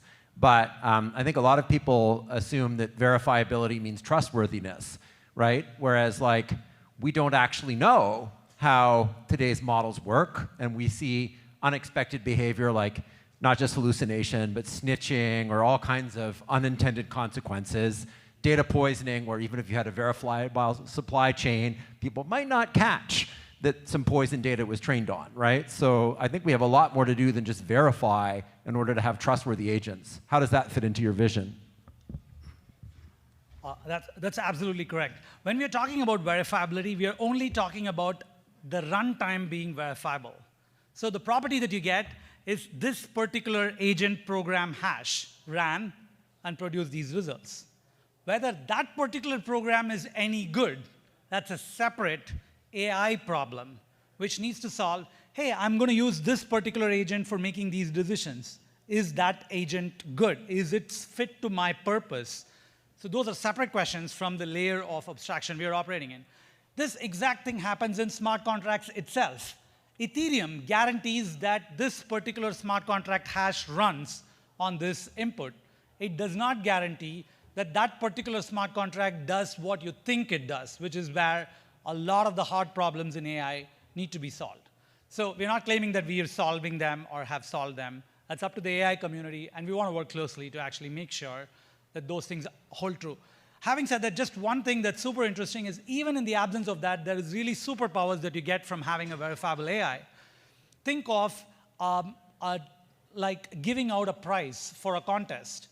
Now, instead of having a bias, a committee which can be biased or corruptible, you can have a pre-committed AI judge, which is verifiable and can actually adjudicate complex either contracts or more subjective actions. So the scope of what is possible actually expands quite a bit, but it's only for guaranteeing that the runtime is correct.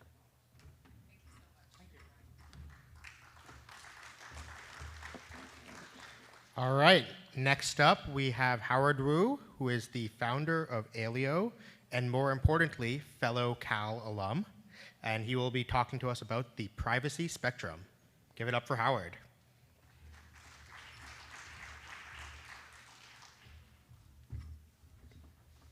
Thanks, Sunny. All right. Going into this next section, I want to talk about decentralized private infrastructure. I would like to lay the premise around it and then go back into compliance and talk about how we can be using AI and ML techniques to really enhance privacy and more so compliance in decentralized infrastructures. My name is Howard. I'm a researcher and also the founder of Alio, which is a new blockchain that supports ZK-based private smart contracts. And to start this talk off, I really want to start with the question of, does privacy and encryption matter? Now, obviously, my answer is yes. I wouldn't be here otherwise. But I'd like to show you guys why it matters so much. And I think the best way to really go about it is to actually look from example. If we take it back 25 years ago, we can actually see that privacy and encryption was a very core component of unlocking a significant amount of value on the web as we know it today. Namely that we were able to introduce, for example, accounts. And I could actually send my credit card details over the web without worry about man-in-the-middles to actually compromising my data. Sensitive information itself needs some form of privacy. It needs some form of encryption. And this is a major unlock that enabled, for example, a website like Hilton.com to look more than just a phone book, to actually allow you to have a portal, to make reservations, to check out. These are all user journeys that we take for granted today in the web, but it's something that wasn't very obvious when the internet was first being conceived of. Now, when we look at how Web3 works today, we're actually looking at something very similar. We have a lot of value that has already been brought onto chain today. Namely, if you look at last year, $27 trillion worth of stablecoin payments were made. However, less than 0.01% of that was actually end-to-end encrypted. And just to show you a visual of how big and how stark of a gap that is, this is a visual to show you the pie of how much value was transferred on Web3 Rails last year, and that dot represents the amount that was actually encrypted payments. Now, the reason why this is such an important diagram to illustrate is that this is very analogous to how the early web was when it first started as well, that encryption was not commonplace, and more so that right now there are significant user journeys in money that are actually broken. Take, for example, if you want to go to your local coffee shop and you want to buy a cup of coffee, if you were to tap to pay with USDC or any stable coin of choice, one of the main problems that you have there is that you're actually revealing to the barista, to the merchant, and the vendor your wallet address. And so with that, they can now see your entire financial history. They learn everything about you, past, present, and future. And even more so, you've just opted in to allowing them to track you and track your financials for the rest of time. This is also a major problem if you want to, for example, run HR. And if you're HR and you want to run payroll, one of the main challenges there is that if I receive my income from stablecoins, one of the problems is I can just look at the wallet address that sent me that and go see how much my colleagues make or how much my boss makes. And this is all out in the open for everyone to go see on Block Explorers today. As you can imagine, that would be an HR nightmare. And so we need to come up with something that is better. And this is where we think that privacy is going to be a very key component to decentralized infrastructure going forward. Now, there have been many attempts at bringing privacy and encryption to crypto, and I would like to go through a summary of the different approaches that have been taken over the years. So first, many of you guys may have heard of mixers. In fact, Tornado Cash has been in the news over the past 2 weeks as it has been, there's been an ongoing Tornado Cash trial, actually.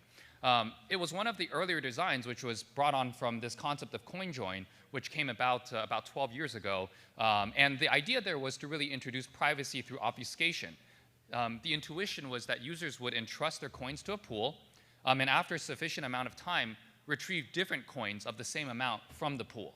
By doing so, you would effectively be able to mix your coins with other people's coins, ensuring that other people couldn't trace which coins originally belonged to you.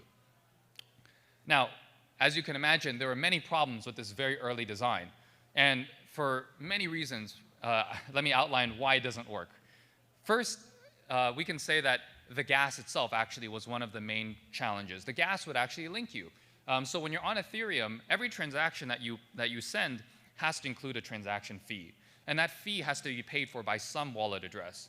Now, because Ethereum itself is an account-based model, that transaction alone would, with the fee itself, would link you to this action and this behavior. And it could allow you to quickly identify who was actually calling Tornado Cash. But even more so, some people would say, well, you know, we can create these gas station style smart contracts where we can actually abstract that fee and allow for this smart contract to pay for it.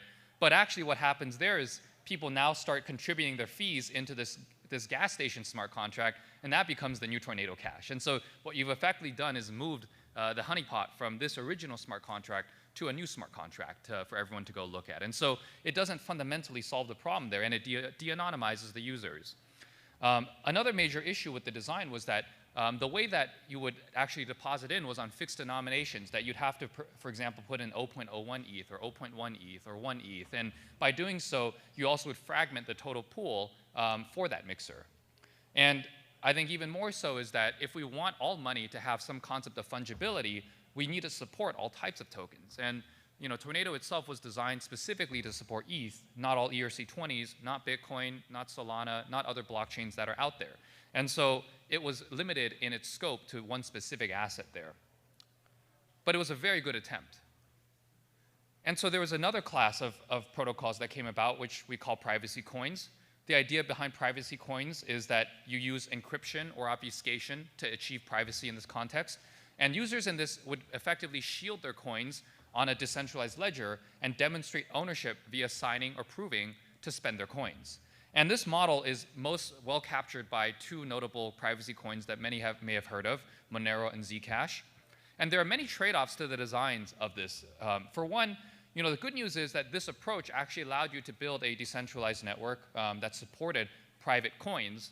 However, one of the main issues was that these were very early instantiations that didn't allow you to actually support other types of coins, for example, stable coins or ERC20s, as we just talked about. And as you can imagine, using a speculative asset for payments itself can be quite difficult for an actual business that needs to pay out in, for example, fiat dollars today.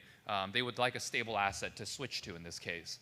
But even more so, these chains were designed to be one-size-fits-all. And so from a compliance standpoint, there was no way to offer configurable compliance. And that's a big problem because, as you can imagine, with every different jurisdiction, regulators look and treat the rules themselves differently. And so you want to design a system that can be flexible, that can be customizable to support different rule sets under different jurisdictions.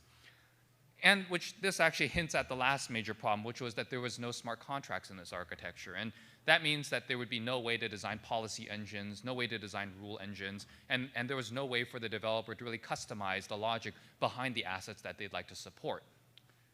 So this, in summary, really boils down to two major problems. And there's one approach that we've taken that we believe solves these issues. The first problem is that I think we can all agree that fully transparent blockchains overexpose on data, and it puts users at risk. And what I mean by that is that, for example, in that analogy of the coffee, you can suddenly see what your financial history is, and you're revealing it to total strangers out in the open. Take, for example, if you want to buy an anniversary gift for your spouse, if we were all using USD stablecoins today, the problem is, being your spouse, you probably know their wallet address. So if you were to buy an anniversary gift, you could just look in their wallet and see, oh, when did you remember our anniversary is coming up? 2, where did I go to buy this gift? And 3, how much did I spend on the anniversary gift? And it kind of breaks the user journey of how we think about money. And the second problem, as we've talked about, is that there really is a very hard time of marrying privacy to blockchains without some compliance component because you end up in the camp of what we saw with Tornado Cash, for example. And so with that, we built Aleo. Aleo is a brand new blockchain. It's a layer 1 that supports private smart contracts in its infrastructure. It is private by default, and it supports privacy and programmability at its core. It is the first permissionless, programmable, privacy-preserving blockchain using zero-knowledge proofs. And I think that one of the key things to call out about this approach is that it allows you to marry all of the public features that we've all come to appreciate from smart contracts with all of these user journeys that I'm saying that are broken in money today. So this is the new approach that I think people are going to be taking, which is private smart contracts. And the idea here is to introduce privacy through encryption. And with that, we have this opportunity to shield any type of asset on a decentralized ledger and demonstrate ownership to use or spend your assets on this type of ledger. The important thing to call out is that not every protocol is the same when it comes to programmable privacy. More so that to design your protocol to actually work through some of the challenges or some of those cons that I mentioned in the previous architectural designs, you have to think very deeply about the different properties and characteristics of different solutions that are out there. And we've really focused on making sure that there is true privacy in a blockchain like this. The benefit of doing this really comes down to enabling compliance techniques that previously were not achievable. And I'd like to walk you through some of the approaches that are being taken now. We like to call this compliant by design tooling. And the first really is this ability to introduce compliance and rules engines. So developers can now embed into their applications the ability to demonstrate that their users are actually who they claim to be. And they're following a certain set of rules that are going to comply with the jurisdiction that they operate in. And there's many teams, for example, like Predicate, Chainalysis, TRM Labs, and Inca Digital that are working on developing solutions on Aleo that allow you to actually support compliance engines for decentralized applications on a blockchain like this. The second piece here that I'd like to talk about is verifiable credentials. This is where the AI piece really starts to come in because we now need to be able to demonstrate and prove that not only am I the person that I claim to be, but also that at the time of use that I still am the person that originally attested to this wallet address's identity. ZPass is an initiative that we've been working on, which allows you to take a picture of your credentials, allow it to be easily parsed, we verify the signature in every one of these identities. So for example, if you have a standard issued US passport, there's an RFID chip that has a signature today that's signed by the government. That can be verified in zero knowledge proof to test your actual credentials. And I can then use that data to prove to you that I'm over the age of 18 without revealing to you my actual date of birth. In addition, I could also reveal to you my nationality, or I could reveal to you that I'm not on an OFAC sanctioned list without revealing to you my nationality. And even more so, if I were to link, for example, my bank account, I could prove to you that I have a certain net worth or that I'm a accredited investor without revealing to you my exact amount of assets in my bank account today. When it comes time to actually using your credentials in, for example, a bridge to move assets over that bridge, I can also then use facial recognition and prove in a ZKML model locally that I actually am the person that originally KYC'd to be able to prove that at the time of use that this is indeed still me. And additionally, a third component I'd like to introduce is a piece called time locks and conditional escrows. So when you have private smart contracts, unlike with previous privacy coin-based blockchains, one of the main challenges is that there was no ability to actually set thresholds or conditions on how to use or how to move assets. And this is one of the key pieces that makes private smart contracts so interesting, that I can now verifiably prove that I am only moving, for example, up to 100,000 USDC with threshold approvals by at least 3 different attesters. And this opens the door to demonstrating further amounts of compliance that previously were not possible on private blockchains. And the last piece I want to touch on is that this is an ongoing conversation. There are many new pieces still being introduced when it comes to compliance and privacy, but I strongly believe that privacy cannot exist without some clear model around how compliance would work on that chain. And there are many advocacy groups that are now working to come up with the designs for this, which include Crypto ISAC, Blockchain Association, and Coin Center, who are all advocating and also helping to educate regulators and policymakers in DC. And with that, I know I'm at time. I just want to say I want to thank you for your attention, and let's bring privacy to crypto. I'm Howard. Thank you very much.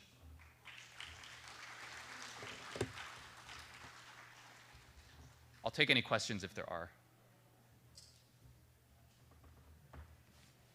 Great presentation, Howard. Really enjoyed it. Curious about any thoughts about like quantum computing coming into the equation with encryption. And my other question is, how does privacy function with on-ramping, off-ramping in your solution? Great question. So the first part was about quantum computing. So first off, I think quantum computing, when it comes to breaking crypto protocols, is still a long ways away, at least a decade plus. And I think we will see it come in incrementally. When it comes to the attack vector also, if Bitcoin, for example, has a concern from a quantum computing attack vector, your traditional banks will have a much bigger attack vector before that. And so I would say that the banks have a much bigger concern before any blockchains do today. But to your second point about how the actual enforcement of KYC works, especially as it comes to on-ramps and off-ramps, with a new system like this that is fully private at its core, the main thing to call out is that you really want to check all of the entry points and the exit points on a chain like this. And this is where, for example, for bridges that are moving in, we have a standard a governance proposal called ARC 100, which basically lays out the compliance procedures that we believe as a community are going to help ensure that Aleo remains safe. And it includes, for example, ensuring that there's sufficient checks, there's sufficient time locks, that there's sufficient demonstrations of your verifiable credential before an asset can be moved from blockchains, other blockchains onto Aleo. Okay, I think we're at time. Thank you very much.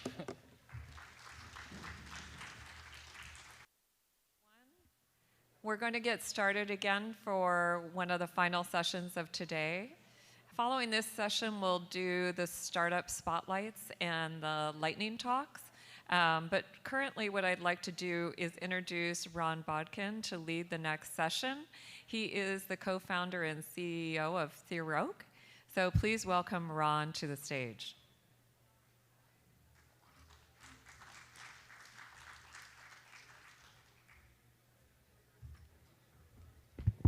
Thanks, Jocelyn. It's nice to be back. It's my 3rd year in a row speaking at this event, and a lot has happened in decentralized AI. So I'm excited to speak and then host the track. I'm going to share some observations and thoughts, just as a little bit of background on Theroque. it's because this is more of a talk about what's going on in the industry, but as background, what we're doing is we're building agentic economy. So in other words, making it so agents, AI agents, can collaborate to achieve useful results in DeFi, working together. And I think there's a lot going on, right? So one thing that I think is really important to understand, that the behind all of this is the ongoing heartbeat, the progress in AI, right? And I really think Meta, a nonprofit, has done some great work here in trying to quantify a useful way of measuring how is AI progress affecting agents, right?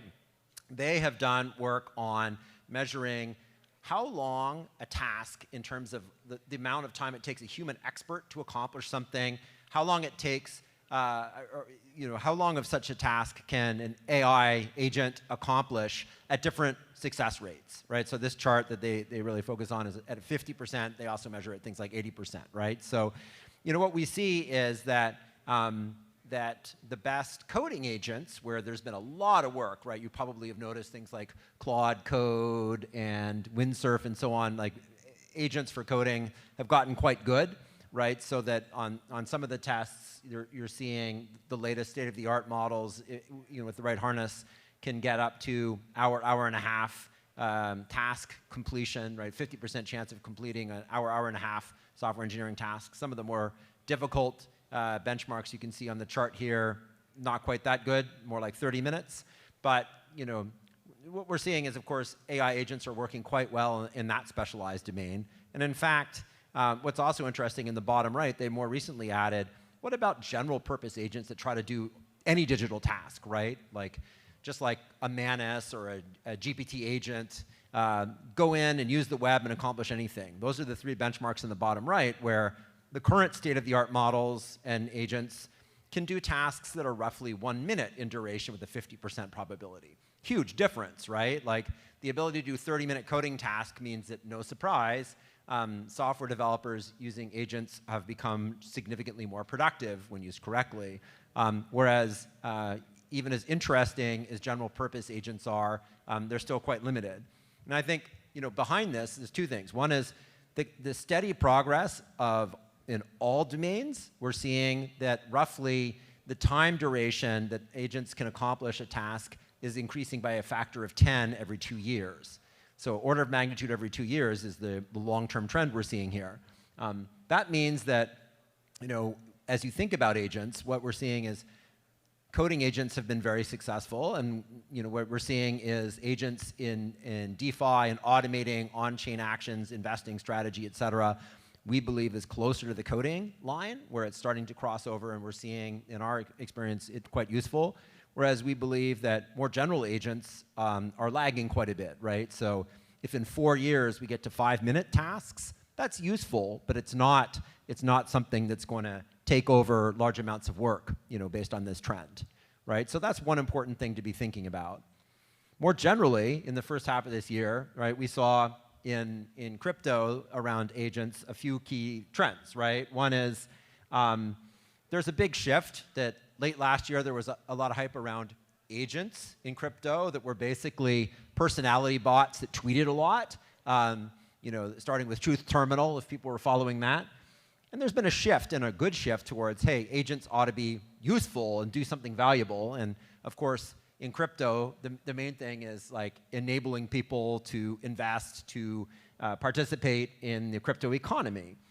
But while there's a lot of these agents in Web3 that have been announced and rolled out, most of them are in fact old school high-frequency trading algorithms that hedge funds have been building for more than a decade, right? So in other words, when you dig into a lot of these supposed agents that are being announced, they're not really using general purpose AI, LLMs, et cetera. They're very narrowly defined with carefully curated data that's reasonably brittle, right?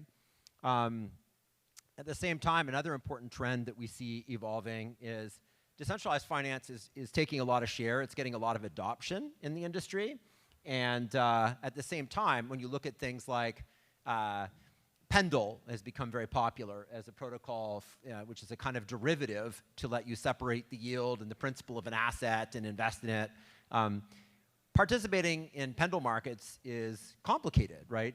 Interacting with derivatives is complicated. Similarly, hedging on hyperliquid as a perpetuals marketplace is, again, complicated, right? So combining strategies that stack and work with many of these DeFi primitives is difficult. And it's slow and labor intensive for people, especially in a fast shifting market climate, right? So we see that as opening up more and more demand and need for automation of AI. That what agents can do uniquely well is in a complicated world with increasing diversity of information, they can analyze complex data and consider a complex action space and build strategies to execute them in response, automating a lot of complex tasks. I think some of the other things that we see is model context protocol has really emerged, and we're seeing it unlock a marketplace of data sources and tools or actions for agents in all domains, right? So that's happening in B2B, in enterprise, it's happening in broad consumer, and it's definitely happening in crypto as well, right? I think the other thing that becomes really important is in order to have a level of trust or confidence in agents, I think the first step that we're seeing is this idea of having meaningful guardrails for agents. So, we've heard a lot in the previous session about, fully verifiable agents, but in practice, having smart contracts that constrain what an agent can do so it can't hallucinate and burn a token, that the kind of actions it can take, and that there's strong guarantees on chain of what it's allowed to do, its action space, but without, all the frankly, the trade-offs that come with having to go with a fully verified solution. We see that as still most popular, right? In a similar way, best practices of encapsulating secrets, like you should never give an LLM something confidential like a private key and hope that no one will jailbreak it, right? Decentralized key management. So some basic layered security, combining the power of AI. That's what we see working well. I'm not going to drain this slide, but this is an example of some of the kind of work we're doing and what we see as state of the art in terms of being able to feed in a variety of different data sources into different agents that can then analyze a wide range of data and action space in order to make a policy decision, where you typically see a longer cycle for LLMs to consider what to do, and then a faster cycle to take action where they're setting parameters around how to optimize and execute. I think some of the key questions ahead in the industry, if that's where we're at, and I think that's, it's exciting that we're seeing DeFi agents, agentic economy starting to emerge, is, what's the best path to optimizing these agents? We do believe that specialization is important, and today, providing tools and lots of data with the most advanced general models, reasoning models, tends to work quite well with larger context, but having online learning we think is important. So there's a lot of questions around how to drive and build the most valuable specialized agents. From a security standpoint, I think we've heard a lot about different threat scenarios here earlier today, and certainly resonate with things like preventing against jailbreaking or hacking, data poisoning, other adversarial actions like Professor Song talked about. But I think, misalignment and loss of control are also really significant concerns, right? And as we talk about things like building unstoppable autonomous agents, we've got to get that right. I was concerned, honestly, when in the talk about where Jan from Open Mind acknowledged that people would be hacking into their open source robots, and that was just necessary. Like the robots themselves would hack themselves and take control. And it's like, that's incredibly scary if we don't deal with that, right? So like, if we build something nonstop that is powerful, we better be darn sure that we're okay with where it's going. There's also a lot of questions around multi-agent interactions, right? Agents are going to be certainly trading with each other. How do you make sure that the agents are trustworthy? It's not enough to say they're verifiable. There's good reasons for security. People probably don't want to publish all the details of what their agent's doing for adversaries to exploit it. But, if you get a random email from somebody offering you a commercial transaction and you don't know them and they don't have a reputation, you delete it. I don't think we'll survive a dark forest where people just agents trade with any other agent regardless if they're malicious. Certainly, it won't be viable for them to accept the information of those agents. Also, I think we're going to see more specialization of multi-agent systems working together, dynamically coordinating. We believe that's going to unlock the economy. And certainly some of the talk about evals and benchmarking is very important, right? How do we understand what agents are good, and how do you evaluate and assess them to be high quality? So those are just some of the important questions that we see that we think are important. And I think there's a couple of aspects, right? We're certainly building from the bottoms up. How do you get really high value agentic economies where agents can curate vaults and work together to drive outcomes? But I also think it's really important, and would love to hear from people who feel the same way, that we also have more of an industry-wide effort around research around AI safety in a decentralized context, right? I mean, I wrote a piece talking a little bit about this idea of we can't afford to have a dark forest for decentralized AI. And I think there's probably other people who are like-minded here who believe that we need to actually have a community effort around safety. There's some really dangerous things about centralized platforms controlling AI as it gets more and more powerful, but there's some really hard problems around unleashing decentralized AI without the right governance and incentives as well, and there's a lot of work to do. So I'd love to hear from anyone on that. And I know we're out of time, and so I will turn to the next speaker since I've been asked to chair the track. Our next speaker is Eric Yang, who's the founder from Gradient Network. So Eric, I'll pass it to you.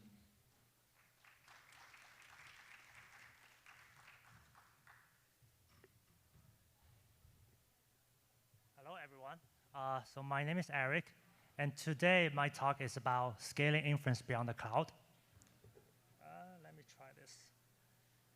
Okay, so I want to start my talk with two unshakable principles that we believe will hold true for the next few decades. First of all, humankind will always crave more and more intelligence. And secondly, more token output always equals more intelligence. As we all can see and experience right now, the models are getting smarter and smarter by weeks, and naturally the demand follows. So if we look at the chart put out by OpenRouter, their weekly token generations have increased 27 times over the last year. And we're currently in an era where the demand for intelligence and the tokens that fuels it have exploded faster than the model themselves can improve. However, the way that we're serving those intelligence pretty much remain the same, which is through data centers. So data centers, as we all know, are very, very expensive to operate. They are closed and permissioned, and they require new energy grid to be built out and also new silicon manufacture lines to support the silicon needs. So if we truly believe that intelligence generation are going to be the most important topic for the next few decades, then we got to ask ourselves two very important questions. First of all, how do we further scale the intelligence throughput for humankind going forward? And secondly, how do we make sure that we as a species can regain and retain our personal sovereignty?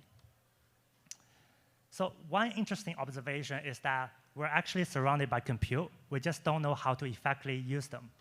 So over the last 10 years, around 300 million units of NVIDIA GPUs are sold, consumer-level GPUs, and around 200 million of Apple silicons like MacBook and Mac Mini are sold. So what if we can have a swarm of different devices, each serving a slice of the intelligence, and together we can build an inference infrastructure for the future that is powered by people and for everyone around the world. So introducing Parallax. This is our answer to this exact problem. So Parallax was a fully distributed inference engine which used pipeline parallel and also optimized P2P connections. So conceptually, like every participating node will be divided into different swarms. So each smaller swarm are serving one single large language model using pipeline parallel and P2P connections. And architectural-wise, Parallax can be divided into two layers. First of all, we have the scheduling layer, which can be further divided into the model sharding allocator and also the request router. So the model sharding allocator basically are responsible for assigning each node how many layers from which large language model it want to host. To reduce P2P overhead, we also use a Grady heuristics to make sure that one model can be fit in the smallest number of nodes. And then we're also balancing the per device flops with the number of layers we want to host to really maximize system efficiency. We're also reserving enough RAM for caching before execution. And secondly, we have the request router. So for every incoming request, we dynamically dispatch it to the optimal swarm for serving based on the running batch size and the KV cache pool status. And secondly, we have the execution layer, which can be decomposed into the runtime and also the model runner. So the runtime layer are primarily focused on the per device request batch scheduling with continuous and micro batching. And also, it also was responsible for the communication abstraction, meaning that how do we let every devices pass their hidden states and their metadata through the pipeline to other devices. And last but not least, we have the model runner. So it is pretty hardware specific. So for NVIDIA GPUs, we're currently using SGLang as the backend for its highly optimized CUDA kernels like FlashInfer. And for Apple Silicons, we're currently using MLX for its highly optimized Metal kernels.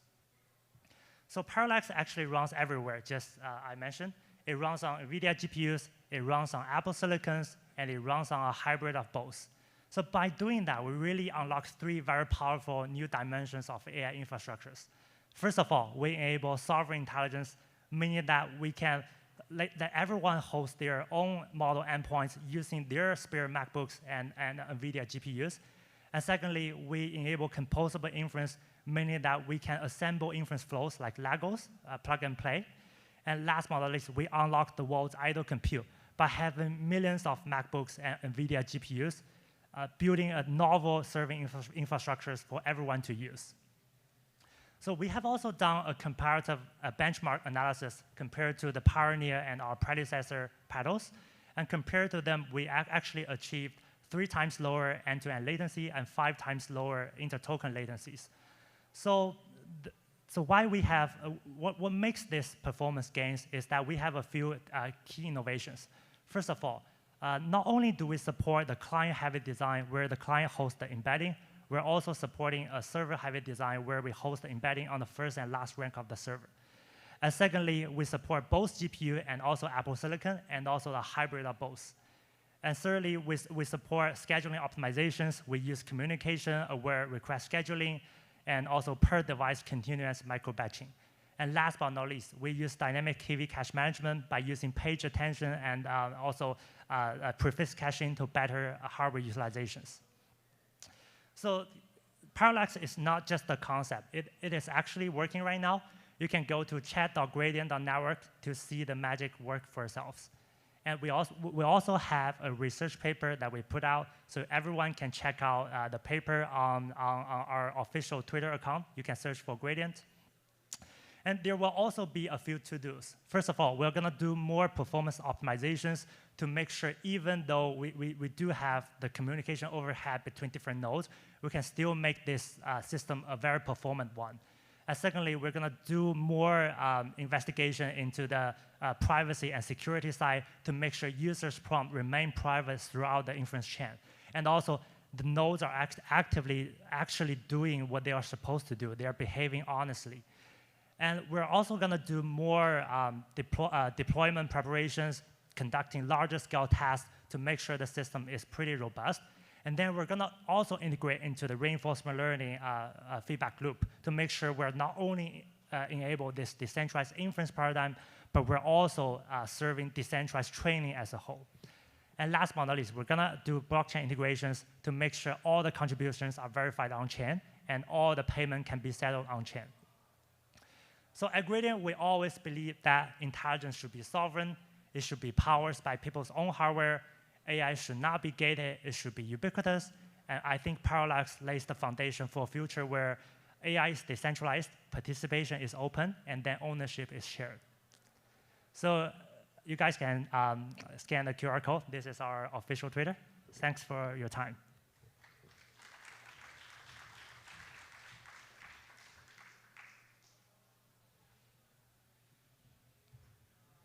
All right, thanks, Eric. Next, we have Alex Fowler, who is the Chief Strategy Officer at Nexus, to talk about enabling verifiable AI.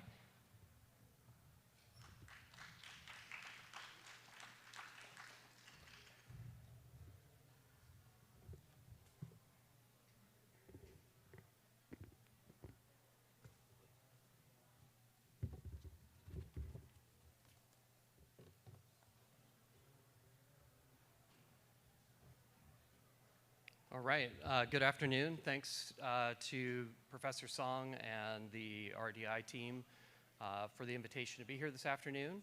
I'm Alex Fowler, Chief Strategy Officer at Nexus.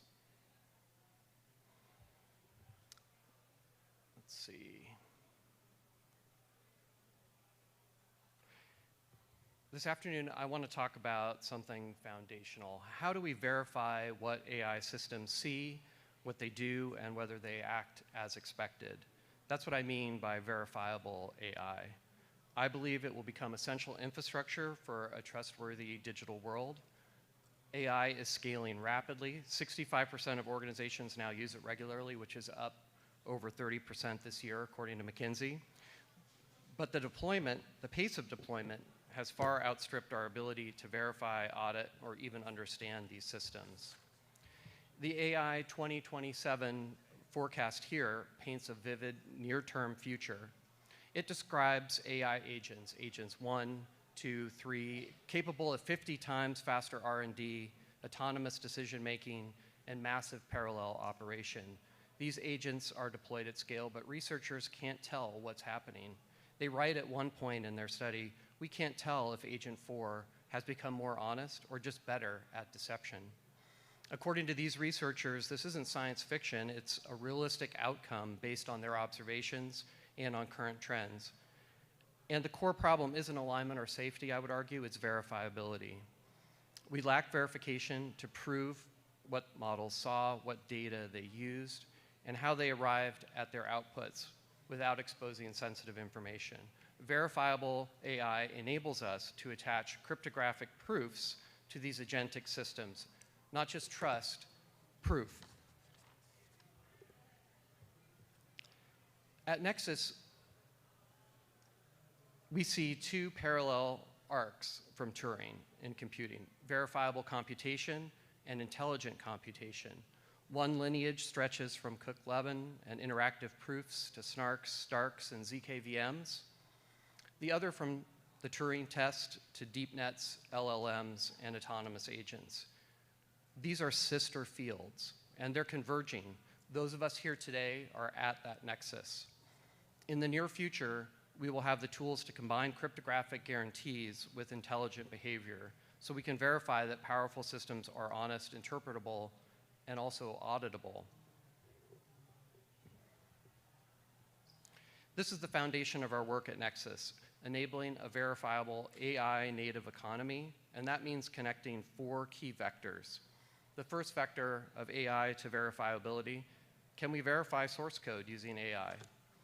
AI is already identifying vulnerabilities and generating formal logic. We see it becoming a tool for auditing proofs and strengthening ZK systems. The second vector, AI to economics, can we endow agents with economic power? We are already on that path, but doing so responsibly means constraining them with cryptographic incentives and verifiable boundaries. Verifiability to AI, can we verify inference and possibly training? I think we can. Our ZKVM can produce proofs that a model ran correctly on a given input. We demonstrated this in one of our early public tests with a breast cancer classifier. On the last vector, verifiability to economics, can we enhance economic systems through AI? Absolutely, when those systems are proof-driven. Our layer 1 blockchain is designed for agentic interaction, verifiable execution, and scalable economic coordination. And this momentum isn't just ours. We see NVIDIA signing model weights. A number of different ZK projects are pioneering proof-carrying inference. And from the cryptographic side, we see things like the C2PA, which is backed by Adobe and Microsoft, establishing cryptographic standards for content authenticity, which is an important capability in this AI era. The field is moving toward built-in integrity, but most systems still operate in a black box. We believe verifiability must become default, not an afterthought. That's why we launched the Verifiable Intelligence Alliance, or VIA, a coalition of developers, researchers, and institutions committed to building public infrastructure for AI accountability. But here's the hard truth. I believe we are facing a leadership crisis in AI. Policymakers in the United States and China have not only stepped back from oversight, they've actually proposed moratoriums on regulation of AI. Investors still, here in Silicon Valley, regularly mock researchers raising ethical concerns, calling them safetyists. Major tech firms are scraping user data without consent and optimizing for market dominance over integrity, some even going so far to suggest we wait for an AGI and have them solve these challenges. And perhaps most disappointing of all, the scientific and engineering societies that once upheld ethics in computer science, mathematics, cryptography, and engineering have been sidelined. Generations of internet boom and bust cycles and venture-backed disruption have eroded their influence, leaving them without a clear role in today's AI landscape. These were the institutions that helped define what it meant to build responsibly. I think Turing and others of his generation would be disappointed, not just at the systems we've built, but how little accountability surrounds them. As AI reshapes the world, that leadership vacuum has only grown. VIA is about reestablishing professional obligation to build systems that can be inspected, trusted, and challenged. Proofs instead of promises, evidence over belief. If that resonates with you, come see me. We'd welcome having you join us in that effort. Verifiable AI isn't just about trust. It's about preserving agency, transparency, and restoring accountability at a time when automation is accelerating faster than our governance structures. I'm optimistic we will have the tools, but will we have the will to use them? I think that's the question for us. Thank you.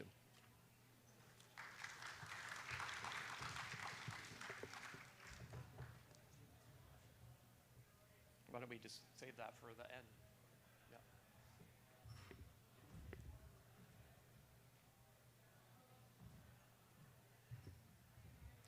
All right, thanks, Alex. We'll maybe have a few minutes for questions at the end. We're going to have a little bit of a change in order here. We had a schedule conflict, so one of the speakers needs to speak right now. So Abner will be up following that. So instead, Josh Tan, who's co-founder of MetaGov, will talk about DEAI for countries.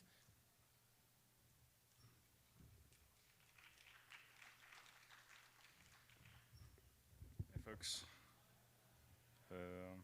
What is the button I press for this? Ah, it works. Okay. Hey, folks. I'm Josh. Pleasure to be here. Of course, if you notice the title, it's a little bit facetious. You might remember OpenAI for countries. What could imagine a DEAI for countries strategy look like?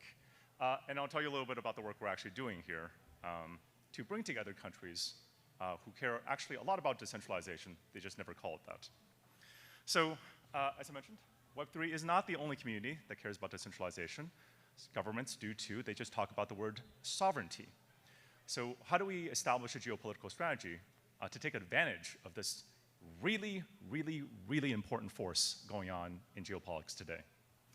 I'm Josh. I'm not going to summarize too much here, but main point here is actually in the slides I'm going to show you, there is actually no mention of blockchain, but I actually do think a lot about blockchain. In fact, part of the reason I need a jump coming up a little bit early is because I'm running the DAO workshop right across the other side of campus. Okay, let's start with some quick questions to see how many people are still awake. Do you trust, imagine you're a country, like the UK or Sweden or something like that. Do you trust the US or China to respect your culture, keep your state secrets, and give you fair trade deals? How many hands are raised? Wow, okay, okay. If you're a startup, let's not even talk about countries. Do you trust OpenAI to not jack up their API prices or to build an in-house alternative? I feel like I saw like maybe a hand raised or two. Okay, a lot of distrust, guys. Don't need to be so cynical. So yeah, I think I talked to a lot of startups, and when any of them are building one of these complicated agentic workflows, let's say, 6 months later, some version of the same thing shows up in the LLM call of one of these big leading frontier labs. And this is a really big issue, and it's a really big issue for a lot of countries, actually. So right now, depending on your different sources, ChatGPT is something like 78% of global market share for, this is like consumers, right? The leading sovereign AI initiative, Mistral, has almost certainly less than 4% market share in France, which is their home market, right? So the French government is plowing a huge amount of money into Mistral right now, and the question is, what are they getting out of it? Are they getting any sovereignty out of it? Are they getting effective decentralization?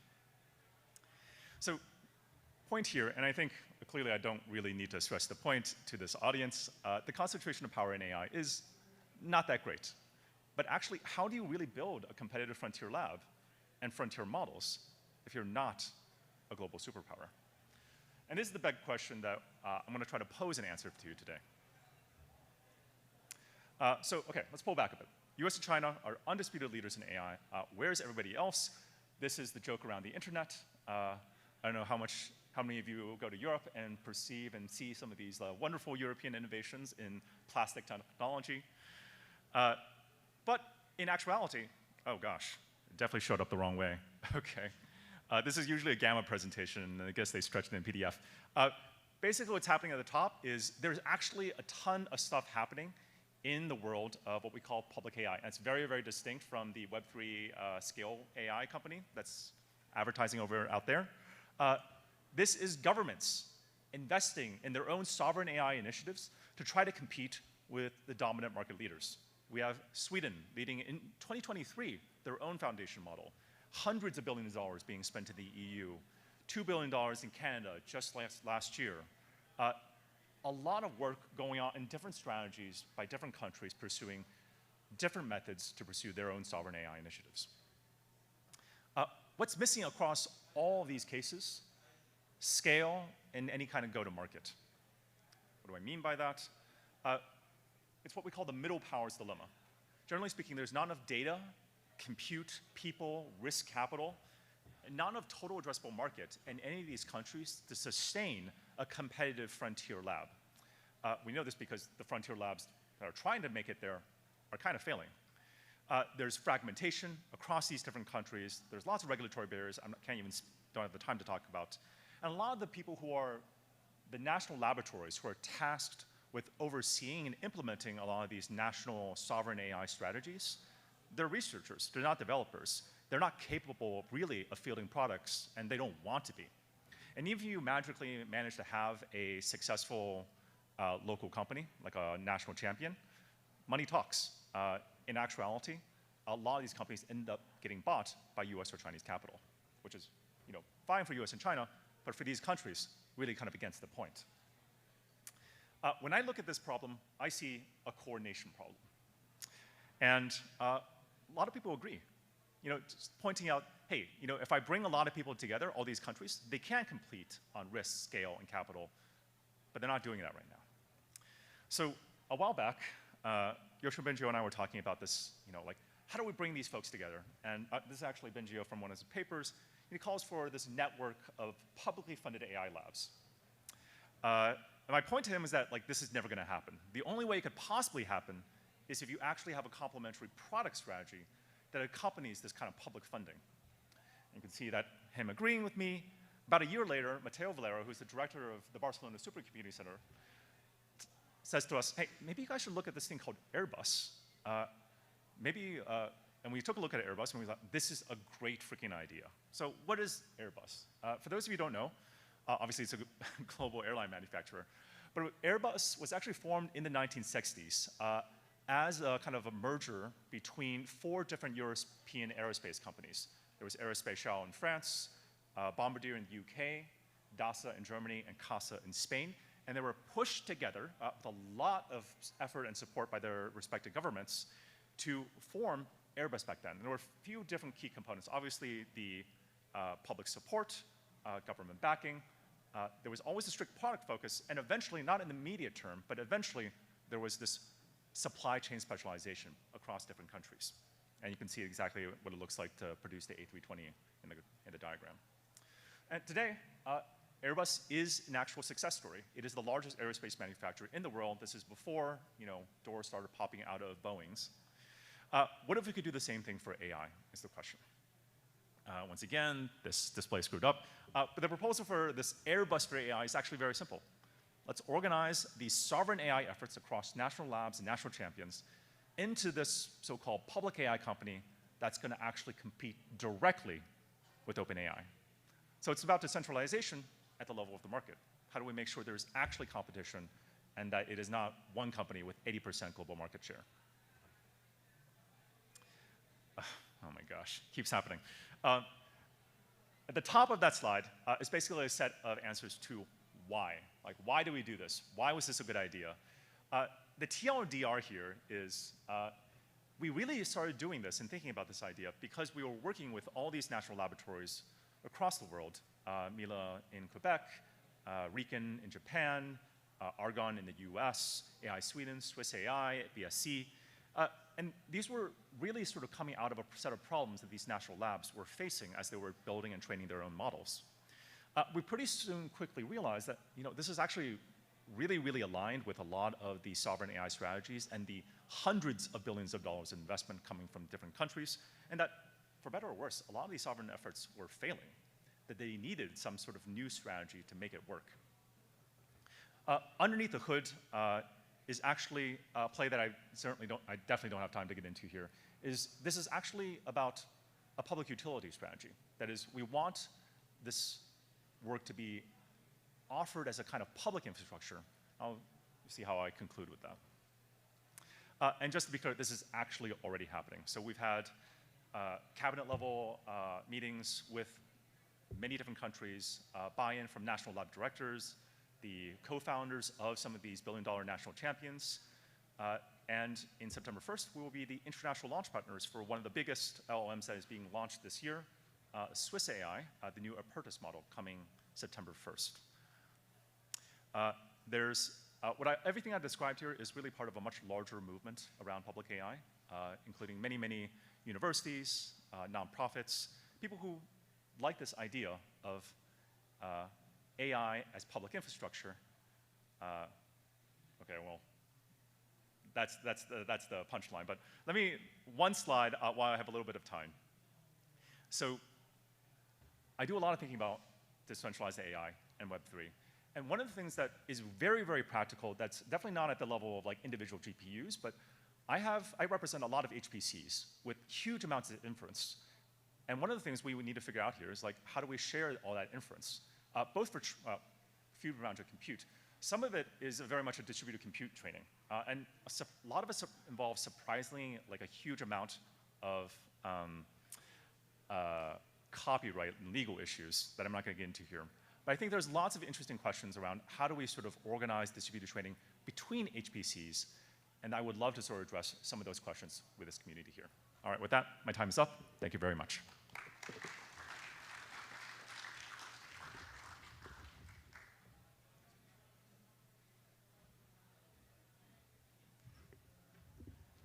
All right, so thank you, Josh. Next, we have Abner Jia, who's co-founder and CEO of Polyhedra, and he'll talk about ZK PyTorch, a hierarchical optimized compiler for zero-knowledge machine learning. Abner? Is Abner here?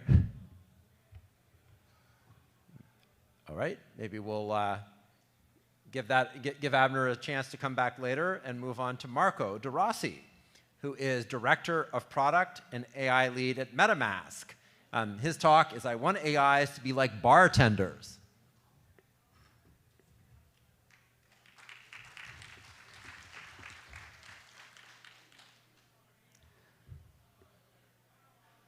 I want AI to be like bartenders, and at the end of this talk, you will get what I mean. We will discuss which tech primitives could make decentralized AI match big AI's UX. Not just users UX, also developers UX. And all this is incredibly important to get adoption. Okay, about me, I've built companies in EdTech and Web3, and my last exit brought me to MetaMask, where I lead AI. Disclaimer, this talk is a blue sky exploration, so it doesn't represent the roadmap of MetaMask. Why this matters? So why what we discussed at this summer matters? This is the mental model that I use with my friends at dinner, my non-technical friends to convincement. I use 3 points. So decentralized AI means economic risk. You have a key factor of production, which is owned by a few companies, which becomes price setters and can basically extract large part of the margins across value chains. Second point, human rights risk. We have discussed this extensively today. So all the issues that comes from having few players storing all the prompts and memory of the global population. And then, of course, existential risk. So what could happen if other AIs starts harming us and we don't have our own AIs that can help us? And Vitalik just posted a couple of weeks ago a very interesting and well-done post on that. Why now? What's happening now? So the big AI application mods are data, source connection, and memory. As we speak, in the last few months, the big AI players integrated from MCP with interfaces our source of data, Gmail, Google Calendar, Atlassian, Jira, whatever we use. And so in the coming months, hundreds of millions of people will connect their big AIs with their data sources, creating very huge mods on data sources configuration. What will happen? So better data sources means increased usage, which means richer history, which means that the memory becomes more valuable, and so it's by far harder to switch to a different provider. So my thesis is that AI switching costs will skyrocket over the next 2 years, and this is why we need to act fast. What's happening in the ecosystem? So we have agents, platforms, and frameworks. We have autonomous agents. We have OpenAI marketplaces and data networks. We have networks of computation and decentralized infrastructures. We also have trust and verification projects, like many that we have just met in the last 2 hours. We have AI assistant user experience. We have personal AIs. We will have many projects rising in this area. 3 days ago, Enchanted has been launched. Neos Computer will be launched in September, so we'll see many projects in the next coming months. And then close to that, we have local AI runtimes and clients to do inference locally. As we speak, I'm launching Decentralized AI Directory to map everything that is happening in this space. I'm starting with the 60 projects that I've talked to and I read about. You can just reach out to the website and visit it. The status of the projects, if they are in testnet, in dev, or live, could be wrong. In case it's not my fault, this has been done by a few AIs, and I jumped in only when the AIs were disagreeing. It's a very old technology called human as a judge. In case you can reach out to my cursor to have it fixed. It seems many projects, well, I don't think that at all. I think we need at least 10x of that, an order of magnitude more. The decentralized AI venture capital spending is around the 0.3% of the total AI spending. And today I will focus specifically on one of the weakest areas, which is the local stack. And I've thought a lot about the modes problem that I've just mentioned, the memory, the data sources, and I want to share today what I've called the bartender stack, which I think it includes a bunch of solutions to that, to get your opinion and thoughts. And this is important because privacy by itself has never driven adoption. And so we need at least to match big AI's UX if we want to get traction. 5 proposals. The first is inference abstraction. Right now, if you're a developer and you're building your decentralized AI application running locally, you basically need to care about what's the model used, convince the user to download the model. Maybe if you want to run inference in a TE because the local hardware is not enough, you need to provide the TE or the network of TE. Basically, as a developer, you're doing another job. You're not focusing on what you should focus on as a developer, which is prompt engineering and interfaces innovation. And what I propose is that basically have an abstraction layer done as a middleware that routes your inferences that are becoming more and more commodities to the local inference system or a TE. It seems to be sci-fi, but guys, is exactly what's happening right now. Developers just ask the kernel to do the math, and the computer knows how to run this. Second point, to solve the memory moat problem.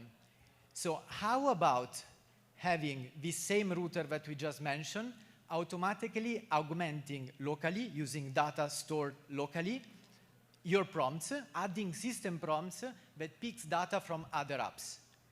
So since all the data is local, and you own the data, we can enable data to share, apps to share data with other apps.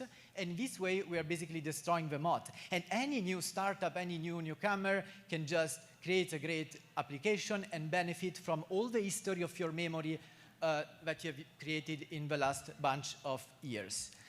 And this, again, solves the problem of switching costs that would remain low.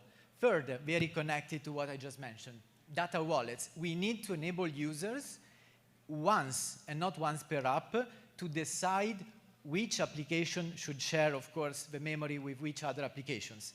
Some application will just read the other memory, other will just be read, other will do both. And all this in different configuration. Maybe one is related to my business life and the other to my private life, because I don't want my business application to read which kind of personal music I listen to. Stateless TEs. This is, it's important for UX because TEs have many trusted assumptions, and the one that concerns me most, the last one of this list, is that if you want them to be stateful, a file system is encrypted with symmetric cryptography, so you need to remember where is the key and this is stuff. So how about just having the data client side owned by the user, and each time that you use a TE, you just send with a prompt all the data that is needed, they are fully stateless, and so you have solved the problem. And again, each user will have only one TE service shared among all apps thanks to the router. We can't ask apps developer to think about all this complicated stuff that we've discussed today. Last, networks of agents will never work if there is no way in terms of UX to pick which agent you want, right? To decide which agents to trust. There are three possible approaches. For low-stake transaction, we will use reputation systems, like we do with restaurants. So the previous clients give a rating. Something stronger is crypto economics. We have discussed that today with EigenLayer. You have validators that basically redo inference staking and slash if the inference was not correct. And third level is verificability. You can sign with these the image that has produced the output, and so you can provide even stronger assumption. This is a recap of architecture in terms of design. You see the user, the router, the wallet that has all the keys to the MPC's connectors.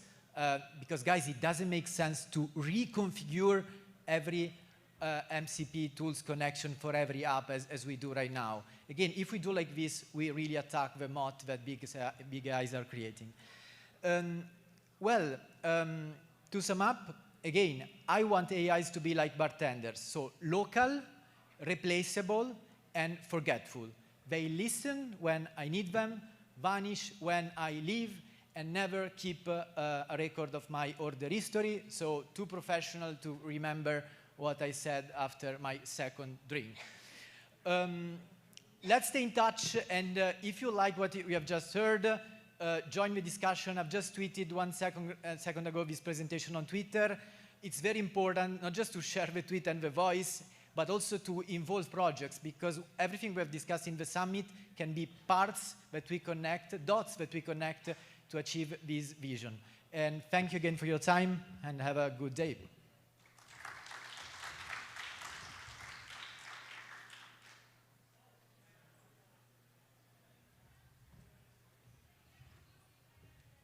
All right. Next, thank you, Marco. Next, we're going to have Xinwan Sun, who is in research at Flashbots, to talk about agency engineering.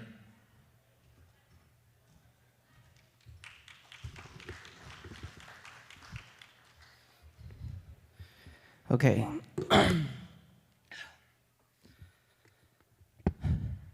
I'm a person that likes nostalgic things, so I'm going to structure this entire talk around a story. So recently I visited my parents' home last month, and in one of the boxes of my childhood home I found a game that I used to like to play a lot. It's called Mindjack. It used to be on PlayStation 3.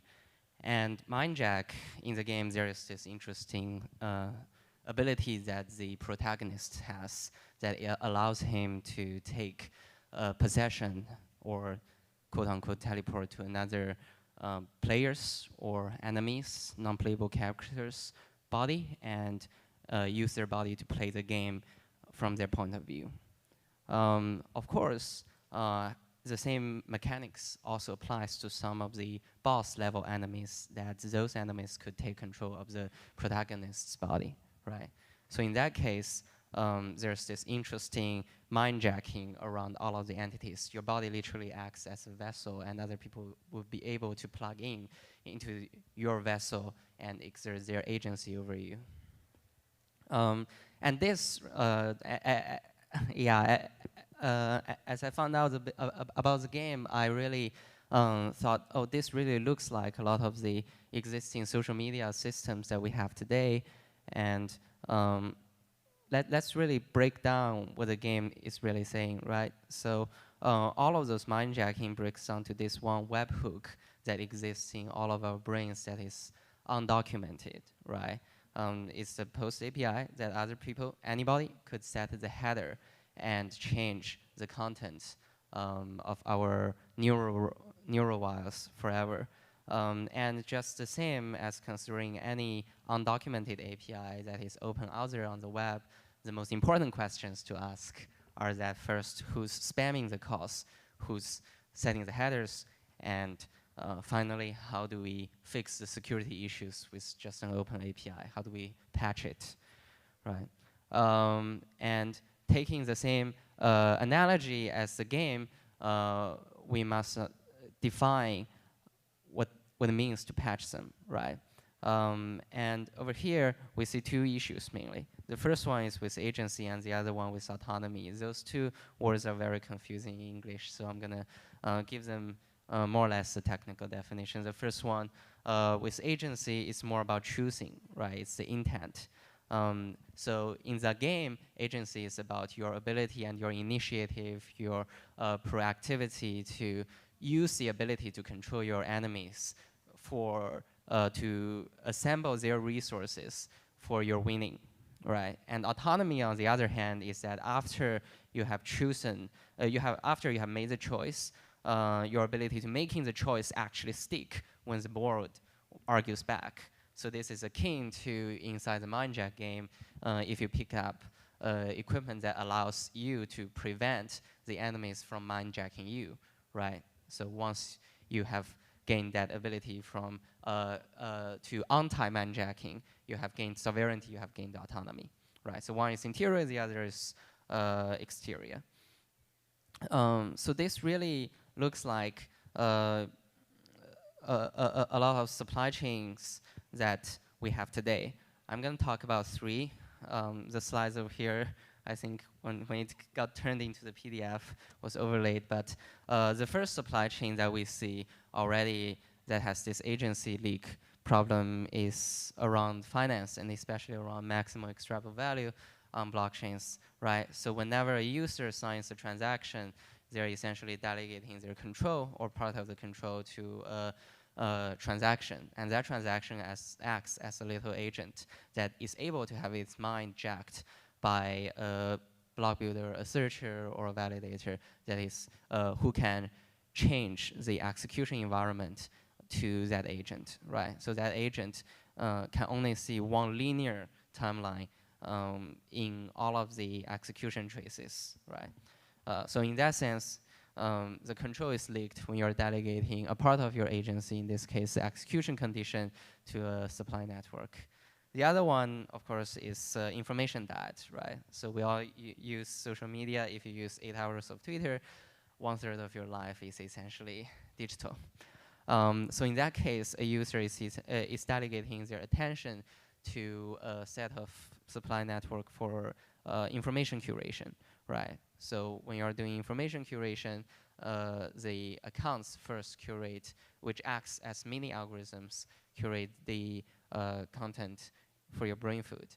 And then the platform algorithm for example, the TikTok For You page assembles all of the accounts content onto the major one. And this is even more prevalent today as we see delegation to things like browser use agents or computer use agents, where sometimes we only wanted to do, for example, reply to emails from, let's say, Johnny, but we have to give them the full delegation tokens of our email. So in that sense, control leaks. Over here, I'm using the example of a natural gas pipe. It's a very complex supply network, and it is so because gas is similar to all of those control leaks where there is an open API, right? Once you have left the control open, it's like gas dissipating into the air. It's very hard to gap it. Okay, and where is all of this going, right? I think over here, the sophistication of the internet is pretty much a consensus as we see all of the AI ASMR videos, and I'm pretty sure you guys have seen all of the Yeti and Bigfoot vlogging videos. And this is a trend. And this is a trend that's scary precisely because a lot of people think the AI persuasion technology is going to look like what's down there, right? It's like a person opening an everyday object like a microwave and seeing a Cthulhu, a monster inside of it. It's very visually, how to say, not appealing, but retaining, visually retaining. So this is similar to stories in which an AI tells you an incomprehensible sentence and then you are suddenly being controlled, right? Similar to adversarial examples in GANs. However, what's more likely to happen and what's already happening are astroturfing, right? Astroturfing is fake grassroots movements in which you put, this fake grass inside a bunch of real grass, and it seems, quite normal. The true evil really wears the everyday object's face. It would utilize the existing credit network. Knowing that's where we are all going, how to solve this, right? There are a few solutions. The most natural one we think of is isolation. So this is to build firewalls, blockers, or minor curations. However, it has a high activation energy. The other one is acceleration, which is obviously utilizing the agent's ability to engineer us to also have an agent that is owned by us to engineer other agents, right? So that's why there's this multi-agent perspective over here. So the easiest example of this is that, for example, many users today already click not interested on the TikTok timeline to tune their timeline, right? So this process can be easily delegated to an agent that acts on the user's behalf to tune the TikTok agent that curates the information diet for you. I find an easy mental model for this is that we must collapse the gas, which is the open API, and the solid, which is the current isolationist approach, onto a liquid, right? To make it both auditable and programmable. What does this look like technically? Get to the down details. All of those desired properties are actually described, similar to one-time programs, in which it allows the temporary transfer of cryptographic ability that allows you to mint a one-time use token by others. Okay, so let's get down to the numbers, right? Like, you can't really engineer agency without knowing how to benchmark it. A useful mental model for this, I found, is to map all of the control leaks that we have seen before onto this cube, right? You have attention, intention, and action, and all of the control leaks are one point in this cube. Agency is really about the surface area that you can cover in this cube, right? It's like a budget.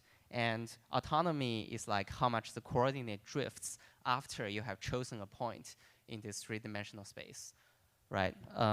For example, timeline algorithms controlled by TikTok drifts your attention. Persuasion loops by agents drifts your intention. And credential leaks in delegating to agents drifts your action. So this comes down to us putting on a bunch of metrics that give us concrete numbers on those. And yeah, I think time is up. I'm going to wrap this up. So quickly running through with the autonomy, it's fundamentally just about can anyone but me mutate or observe the delegation, who controls the evolution and resources over time, how long until outside influence shifts me, and does the system correctly gate what reaches me. That is all. Let's get to close this API.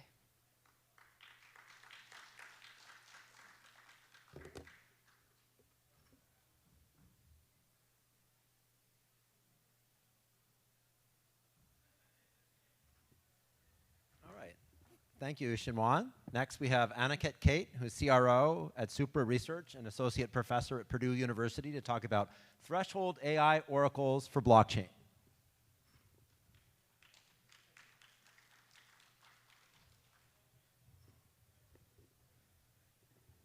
Hi, everyone. My name is Aniket Kate, and I work at Supra. At Supra, we strive to make sure that the decentralization and performance on blockchain should not be enemy. And it allows us to actually scale really well and have native access to automations and Oracle and other things. Today, I'm going to focus on a very interesting problem, which actually came up on quite a few talks today in early morning. We can call that as the Oracle problem, but I'll be focusing on one very specific problem, which we can call it the threshold AI Oracle problem. So to understand that, let me first spend some time to mention what are the Oracle problem that we call when we look at from the blockchain perspective. So if you look at this Oracle problem, or we typically call it the distributed Oracle problem, it talks about the one key thing is that blockchains are closed systems where we cannot directly take the information and knowledge from outside and just dump it in a very efficient and secure manner just as it is. So that's the reason when you have all these sources that I'm showing on the left-hand side and you want to get all this information, it can be challenging. And that's where the Oracle comes in picture, where this is a network of nodes whose job is to collect this information, and as long as you have distributed trust on these set of nodes, you can collect this information and submit that to the blockchain, so that as long as you have trust, a distributed trust on this network of nodes, you can get this information and you can trust this information. So that's the Oracle problem. The key thing in such an Oracle problem is that these nodes have to collect real-world information. And in my picture, they're collecting this information from different sources. This problem can vary based on your situation, but many times, more sources you have access to, try to collect data from as many as you can of them, and then try to process this information. So in my picture, basically, each of these nodes has collected information from all the sources that they can, and they're ready with the value. And once this is done, then basically, now if you look at this problem, what is this problem from a more computer science or distributed computing perspective? So each of these agents will have an input or a value, and they all need to agree on one common output. Okay, so this is the distributed blockchain Oracle problem. And even from those who are from computer science background, this problem is very close to the well-understood or well-studied problem as in this space called as Byzantine agreement or convex agreement problem in general. Okay, and we can solve this problem assuming 2/3 honest majority in general. So, I see. Okay, so let me come here in particular. So the very simple way to solve this problem, if you want to solve in blockchain, is just take your inputs and just submit them as a transaction to blockchain and let the blockchain collect this information on your behalf. And this way you can solve this problem, but the challenge is that you have just too much data to collect, and if you have, let's say, 100 agents on left-hand side, you require 100 transactions going to the blockchain, which can be quite expensive. So that's the reason one key observation one can make is you don't need to solve the consensus problem to touch this information when we go to blockchain. It can be solved without doing any consensus. We just require plain agreement problem over here. And that's what you see in this example as I'm showing here, that just submit transaction and data, and that can solve your Oracle problem. The problem here with this simple approach is it's not going to scale. And that's where the idea is that typically you can take the information and try to send that to some aggregate nodes And those, so that now you don't need the information directly going to the blockchain, but instead, these aggregate nodes can collect information. They can perform computations such as computing mean on median on this data and say that, hey, based on the information, signed information that I collected from all these nodes, this is the information that's available. And then you basically you take this information and you send that to the nodes, okay? And finally, once this information is available and you send that, okay, this is my summary and this is my result, and now some nodes, which we can call as endorsement nodes, can just check that, yeah, I see that this is the input and this is summary and it matches according to my information. And once they do that, they can collect this information, provide their signature that I give the trust, or I give trust to this information, and this information can be submitted to the blockchain.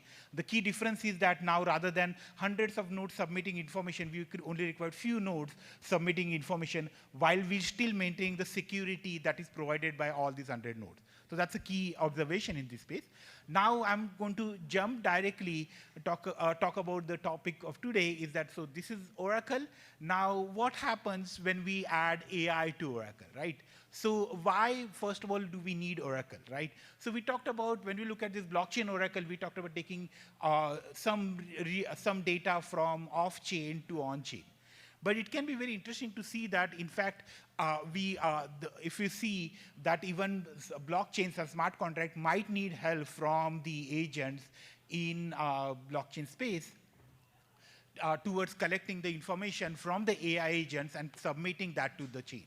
Users may be interested to do that so that they can collect some information that can be used on chain. But the key thing is a user can't just tell me, hey, this is what I learned from some LLM and just post that as the truth on blockchain. There is no verifiability into that.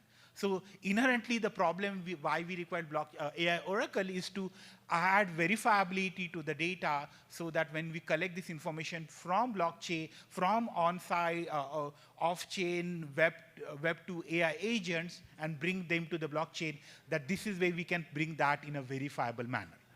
Okay? So for that, again, the idea will be we'll have what we can call as the Oracle agent. Now they has to be AI enabled, and the idea is to now perform an agreement among them and try to solve the problem.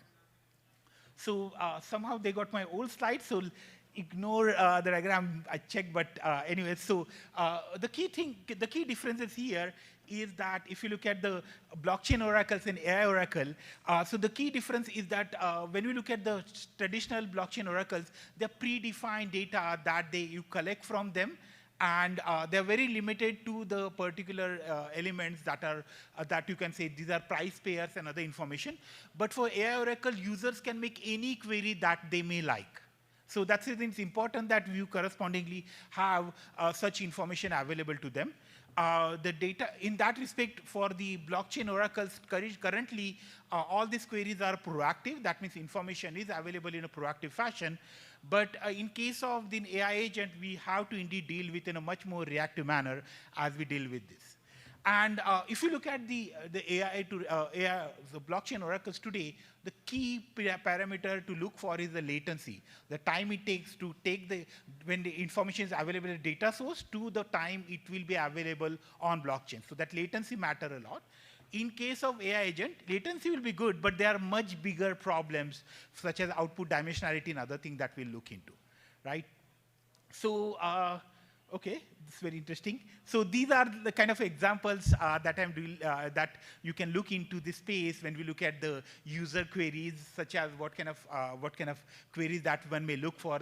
The questions could be as simple that a user may ask that a crypto market is a bull or bear, and you want to get that a single bit information on chain that can be employed by a smart contract, or it can be much more complex queries. And I'll just give one example here.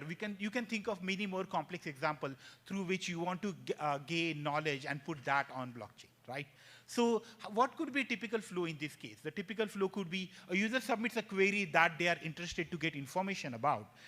And then these AI agents obtain this query and in a much Web2 fashion try to get the answer for that. The next stage is that they collect this information, these answers, and send that to an aggregator, where this aggregator is supposed to actually send this summary, generate a summary out of that, and as well as the input, and send them to endorser saying that, okay, these are the signed input, this is the summary I calculated, and I find this summary to be representative of the median opinion of the system, please approve on that.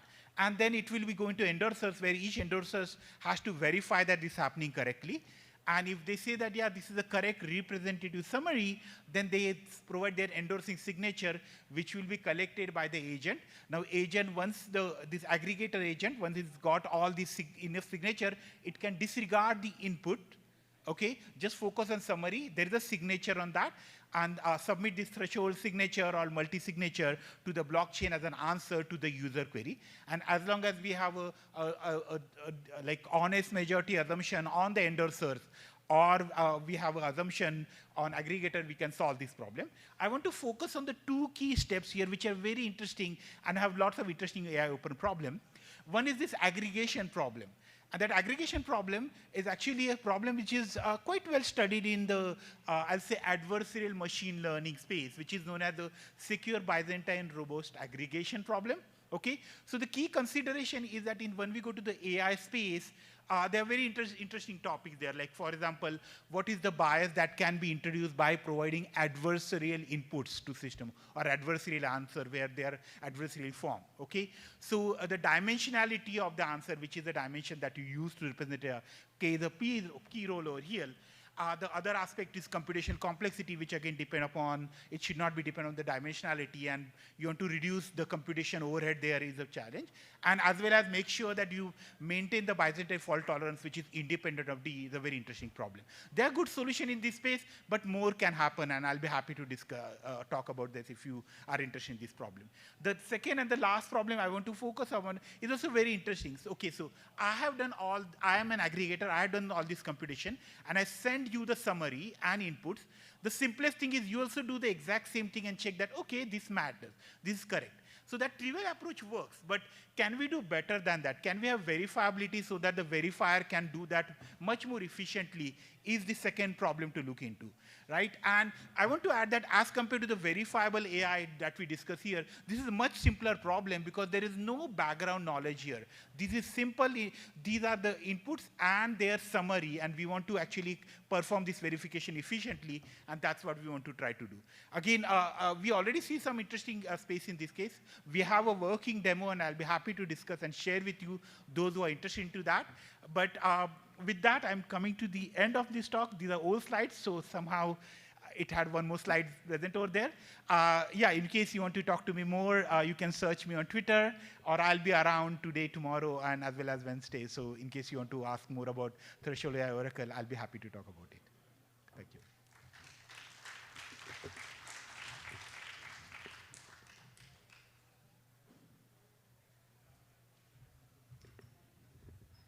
Thanks, Aniket. Next, we have Siri Ruhela, who is co-director of the Frontier Technologies Lab at the University of Cambridge, to talk about we have scaled compute, but not for autonomous agents.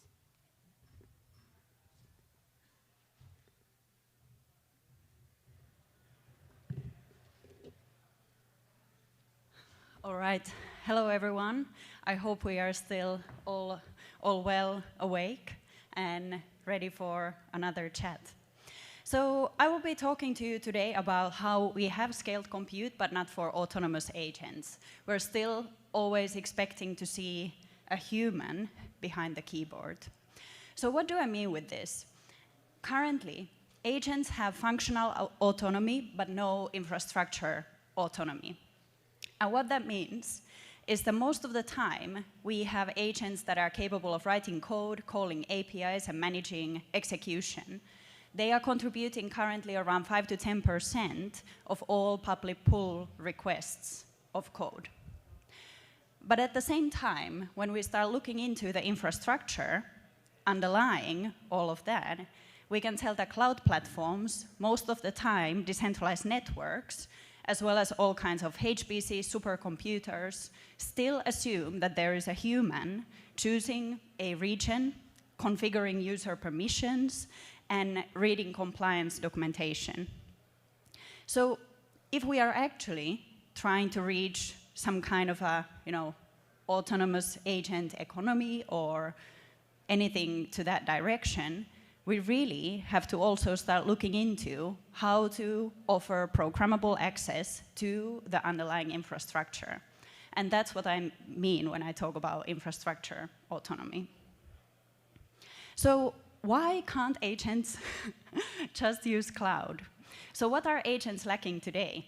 They are lacking awareness of where they're actually allowed to run their jobs. They are lacking access to machine-readable rules. So in general, it's a mechanism to check, can I run my job in location A, B, or C? What compute providers, on the other hand, don't expose are these machine-readable rules or policies or constraints. They assume the human still working as part of the loop.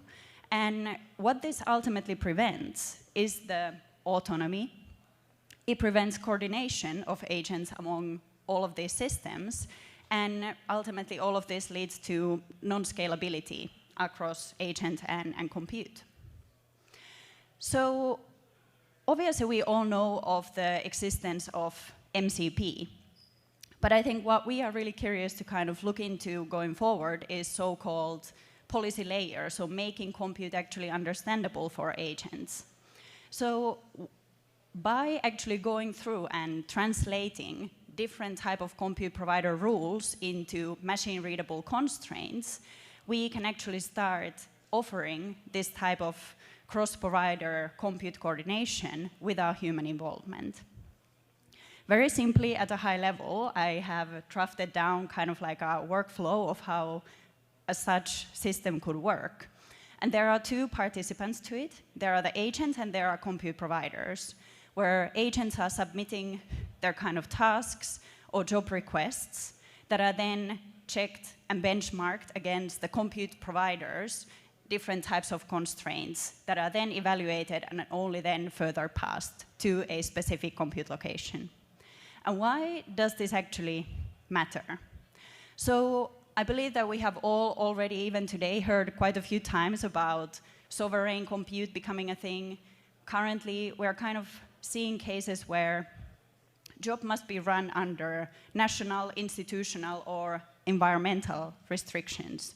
We are having decentralized networks emerge, and finally, we have simply the autonomous agents that require context. And why is this relevant specifically today? I think we are seeing quite a lot of parallels to how electricity markets were around 20 to 30 years ago. We would have closed, centralized, and policy-blind markets. And if you think about how compute looks like today, right? It's centralized, it's policy agnostic, and controlled by a few companies. But what is happening now for compute, what then happened to electricity markets in the past, there is a need to evolve from central monopolies to policy-aware markets, and we think compute is next.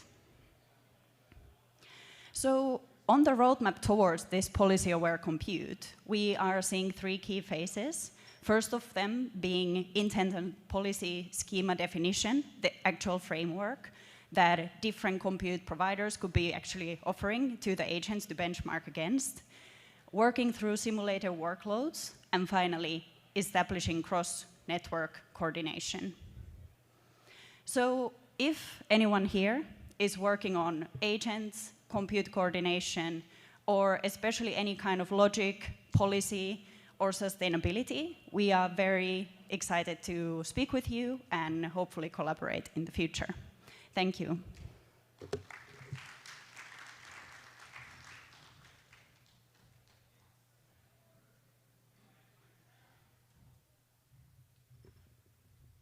All right, thank you, Siri. Next, we have Sam Herring, who is a researcher in residence at NUS Research on steering the Shoggoth, taming LLMs with sequential Monte Carlo.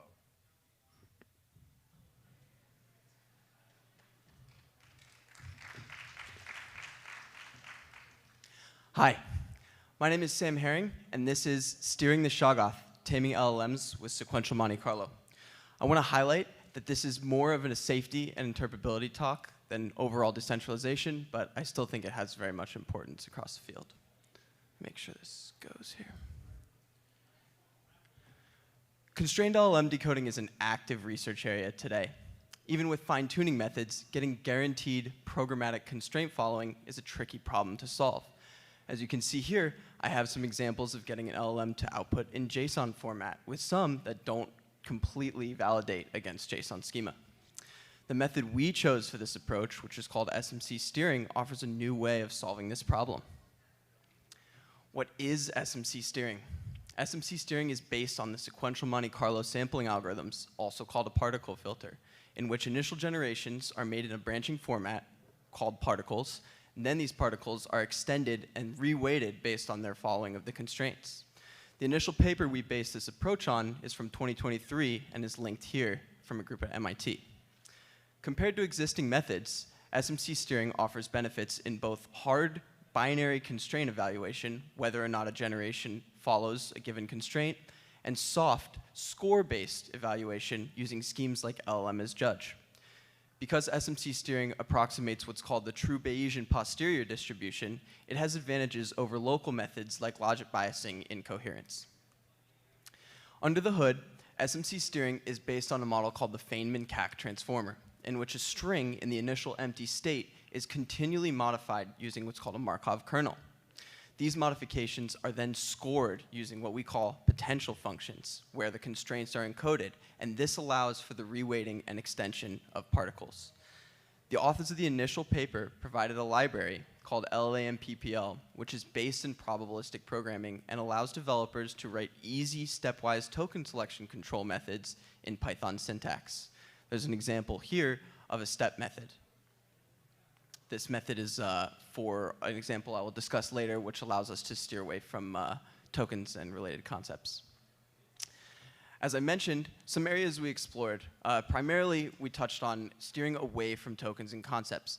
This allowed us to provide an LLM with a list of tokens that it wasn't allowed to use. And using embedding models, we were able to generate natural-sounding completions that completely avoided using these tokens and concepts in general. This is useful for content moderation purposes. We also explored entropy-based triggering. If many of you have seen the Entropics project, which was popular on Twitter from some time ago, we replicated this by inserting a word like wait when the model was uncertain over its next token selection choice. This allowed us to mimic natural backtracking and enable self-correction, and is very much an active research area today.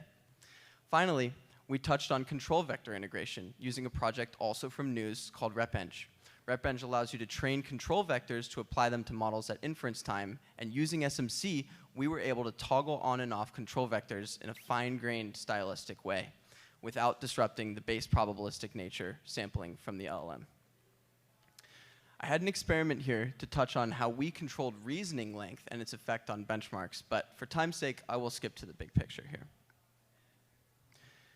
In addition to evaluating these methods we've explored on current benchmarks, we plan to do infilling for the chain of thought of the thinking lengths.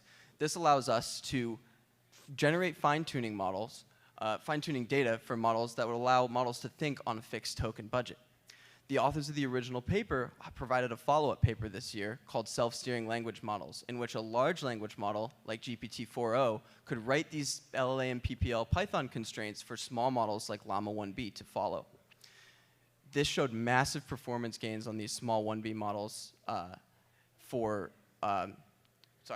This showed massive performance gains on the performance of these small 1B models during their inference procedure. In all, SMC steering is a promising new technique that shows a bright future for LLM output control, safety, and interpretability. Thank you, and please reach out with any questions.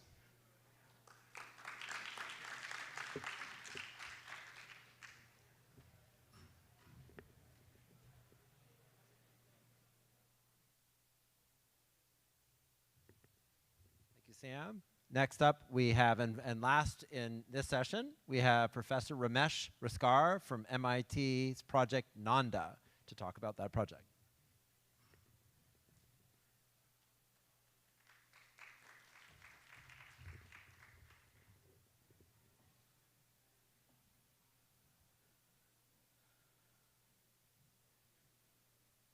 Somebody else's slides. Looks interesting, but somebody else's slides.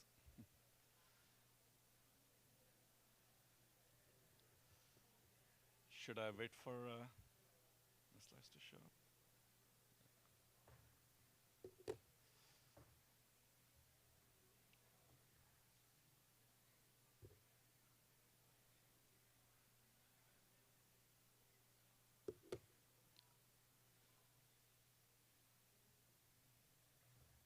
All right. Hello, everyone. Oh, everybody's wide awake. That's great. I'm Ramesh Raskar, professor at MIT, and I want to talk to you about Project Nanda. Nanda stands for Networked AI Agents in Decentralized Architecture. Nanda means joy in Sanskrit, but also the name of my sister. And if you think about today's world, we are kind of in the mainframe world of AI, slowly moving to the intranet, where agents can only work within an enterprise, to the internet of AI agents, which is what we're talking about today, which is in a decentralized architecture, but that only connects machines. But going from the internet to the web required us to figure out how do humans and businesses get on the internet. That requires to have HTTP and HTML and URL and browser. And we should thank Tim Berners-Lee, also at MIT, with World Wide Web Consortium, to make sure the web remained an open and vibrant ecosystem. So the goal for Nanda is similarly to move from a decentralized AI to an architecture where all of us can be online with. So imagine maybe billions or trillions of agents on a road trip, roaming around all over the internet, communicating, navigating, socializing, learning, earning, transacting on our behalf. And for this, I want you to imagine the notion of any one of us moving to a new city or an agent coming online. So in the beginning, you need foundations. You have to register your driver's license, get a home address. Then you have systems today like A2A and MCP. A2 is like roads in that cities that can connect agents. MCP is more like utilities in your house, your gas, your electricity, and your water and so on. But you have to go well beyond that. You want to start thinking about the phase 2, beyond the foundations. Like, what does the agent commerce start looking like? What's the equivalent of LinkedIn? What does it mean for me to be in the city and to interview for jobs as an agent? And am I going to get paid $15 an hour, or $100 an hour, or $1,000 an hour? That's dependent on what I can do. And then finally, the agent society, because new structures will emerge, and this emergent behaviors could include new universities, new stock exchanges, and so on. So we think the 3 phases of this agentic web, it's a roadmap for foundations, for agent economy, and agent society. And we're kind of in the phase 1 of this transition. I think we are far from creating a very stable agent commerce, agent economy system. I know we are all very enthusiastic about it, but we don't have the building blocks of that yet. That's what we believe. So when it comes to we're kind of in the post-AI world. Just like in the 90s, we were in a post-PC world. Yes, we wanted to make the PCs better and better, but we realized in the early 90s that the internet is much more exciting than building better PCs. And the same thing now. Instead of building better AI, connecting those AIs is critical. So the right side of this diagram is how people are thinking about creating agents, but the left side is more like the OSI stack for it. And this is what we have been working on in my group at MIT for the last 10 years in many of these inventions. And now with Project Nanda, we're collaborating with many players in the tech industry, in the academic, in the government industry, and so on. So go to projectnanda.org. You can look at all the material, all the GitHub, all the code, all the reference implementations, some really great research papers written by some top scientists from different companies, different organizations, and so on. It's like the early 90s. We had to reinvent the Rails. And in the phase 1.1, which is the foundation, the problem we had to solve is what does the DNS-like registry look like for all the agents? If there are billions and trillions of agents, are you going to have this one DNS-like lookup table that maps IP addresses to names? And if you try to centralize it, like how MCP registry is thinking about it, it has its benefits and challenges. If you have a decentralized discovery, which is how A2A is thinking about it, where you just go list your agents on a website, it has its own issues as well. There are re-centralization risks in any decentralized approach. So please participate in the research papers we are writing and others to do that. So the hybrid solution that has emerged with many players, so you should take a look at that. An obvious solution is if the hybrid solution has to be neutral, what should be the governance for it? So we have 15 universities that are hosting the single source of truth for this index. And then also there's a lot of reference implementation of how we can take all the different agentic web technologies and they can all talk to each other. Not just the nodes can talk to each other, but the technologists can also talk to each other. And for Web3 and decentralization community specifically, we have a call for proposals, a request for proposals that's going on right now. So just go to nanda.mit.edu/web3quilt and participate in that conversation. It's a very lively conversation that's going on right now. There's a Bay Area Innovation Council that meets on a regular basis, and we invite you to join the WhatsApp groups. And we also have a reception this evening at 6:30 p.m. So sign up for that. If you cannot find if you didn't take a picture of this QR code, then you can just email me at rasker@mit.edu. Thank you.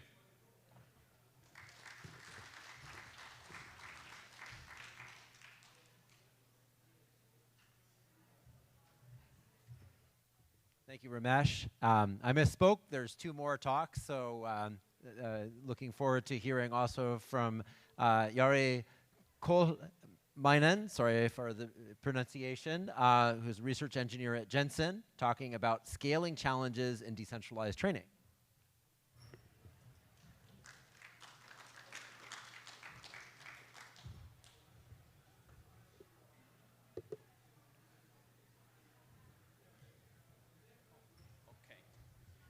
Thank you. Hi, everyone. My name is Jari Kolehmainen, and I'm a research engineer in Jensen AI. We work on decentralized machine learning in general, and I would be talking about some challenges in scaling decentralized training and some potential solutions to that. Kind of one attractive thing about decentralized training for machine learning in particular is that you can access a very large amount of compute. But this also kind of poses a second issue as that how can you utilize this compute in an efficient way, which will bring us to the scaling. And the challenges that we usually face in a decentralized setting are very similar to distributed training, which is that if you have all-to-all communication, that tends to lead to poorer scaling. Or if you have a lot of blocking communication, that will also tend to lead to a less ideal utilization.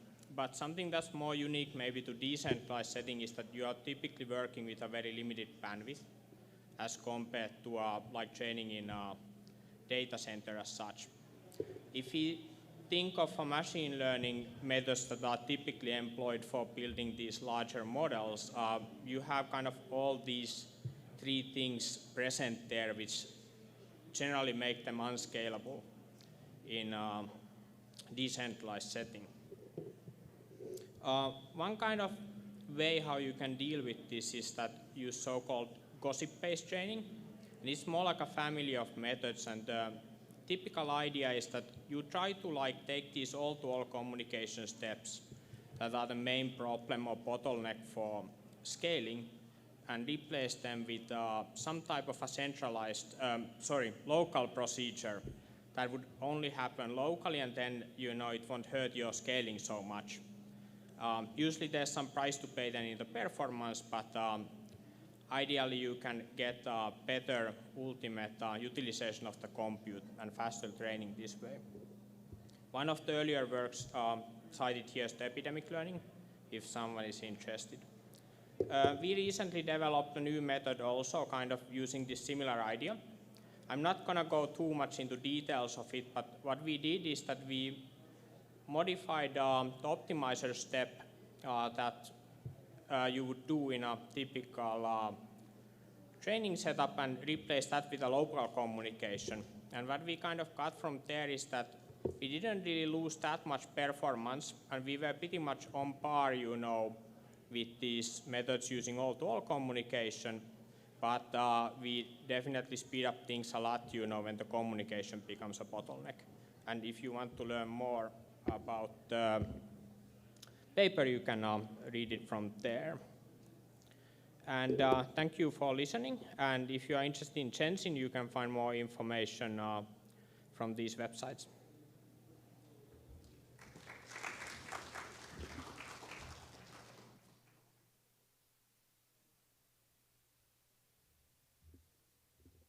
Thank you, Yari. And last but not least is Radhakrishna Dasari, Technical Education Lead for the Web3 Foundation, to talk about Polkadot, powering decentralized AI and authenticity.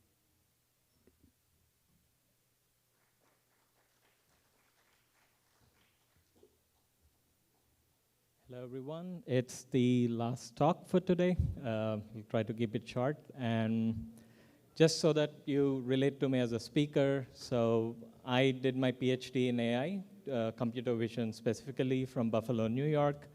I even have a computer vision course on Coursera. And then I pivoted to blockchain technology 4 years back.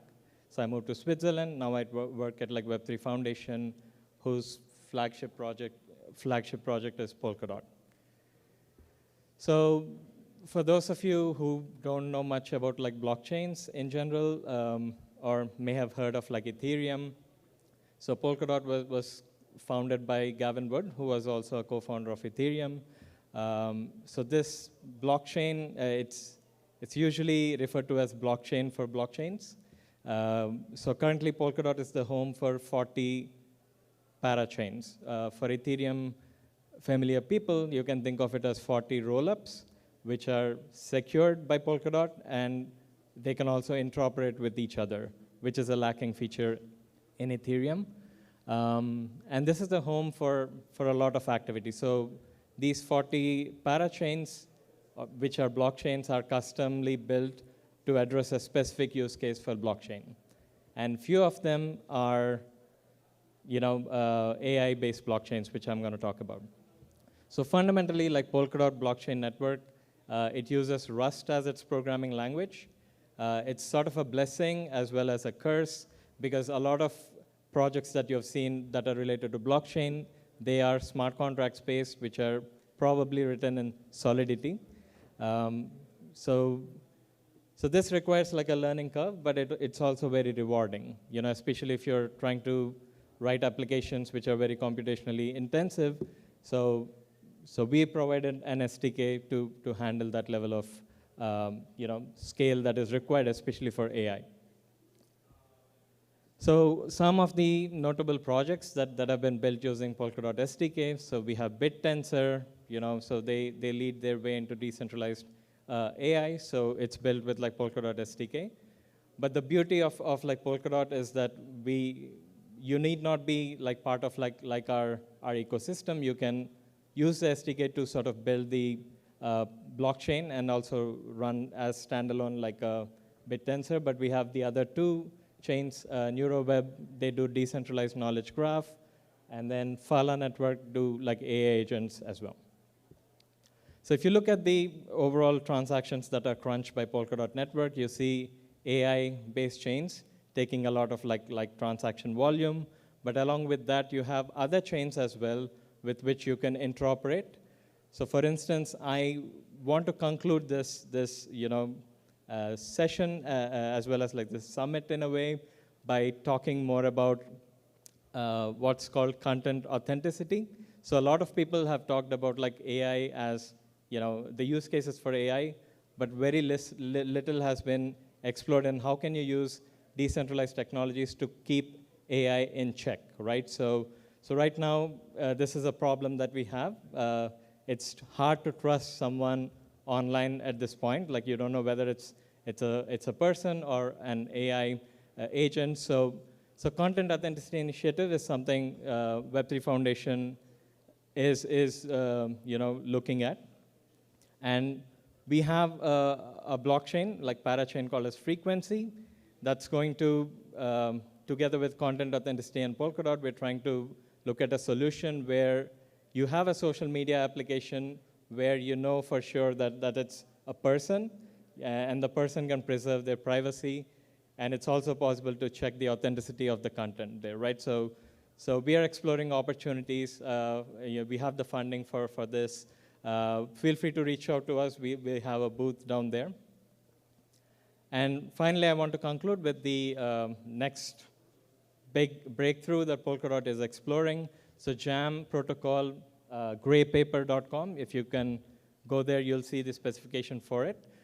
So the idea is that right now, blockchains, they are limited with the gas or the computation time that they have to, So for something like AI or you're trying to scale and you want like performance, so JAM is going to provide that for you through services, right? So the idea is that not restricting yourself to these 2-second execution times, but rather like have like a continuous program execute on blockchain network. It's going to be possible with this. So yeah, and then if you have more questions, feel free to reach out to me. Those are my contact details. I'll also be available to talk more about AI and blockchain and how to identify BS when you see like project descriptions that are trying to put these two together. Thank you.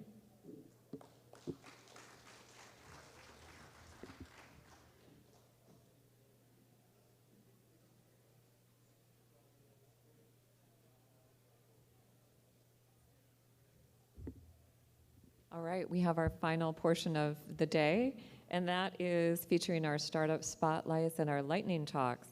So I would like to first invite up Say Labs to join us at the podium.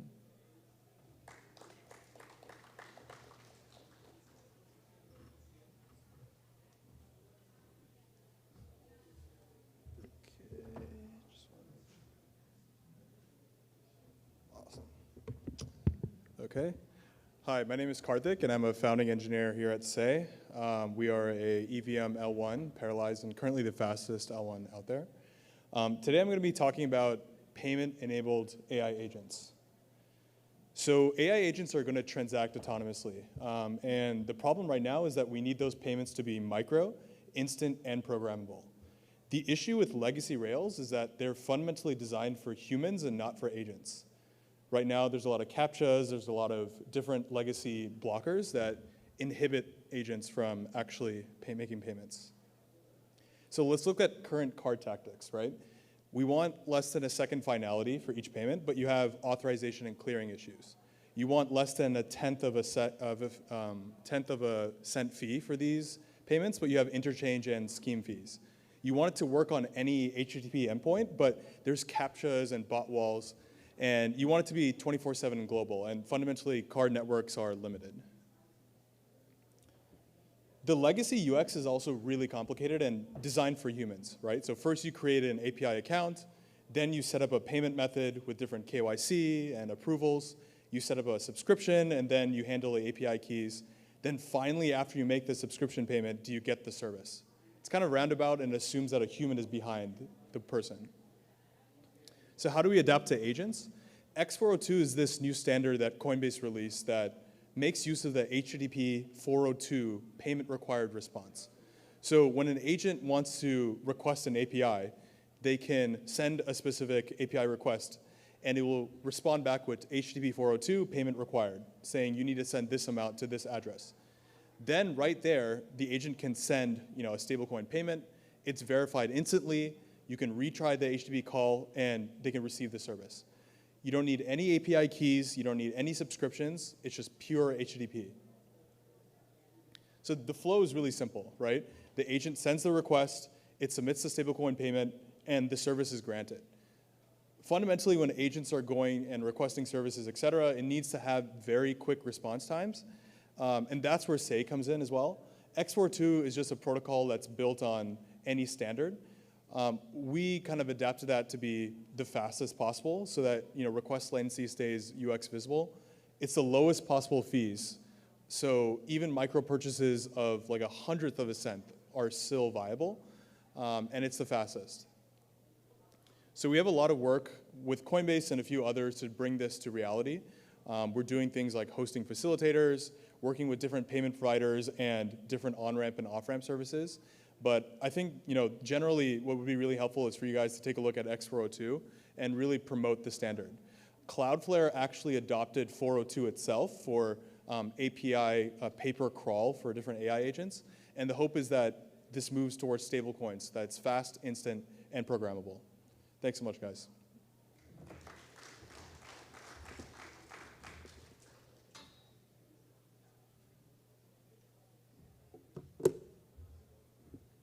I'd like to invite up Coophive next.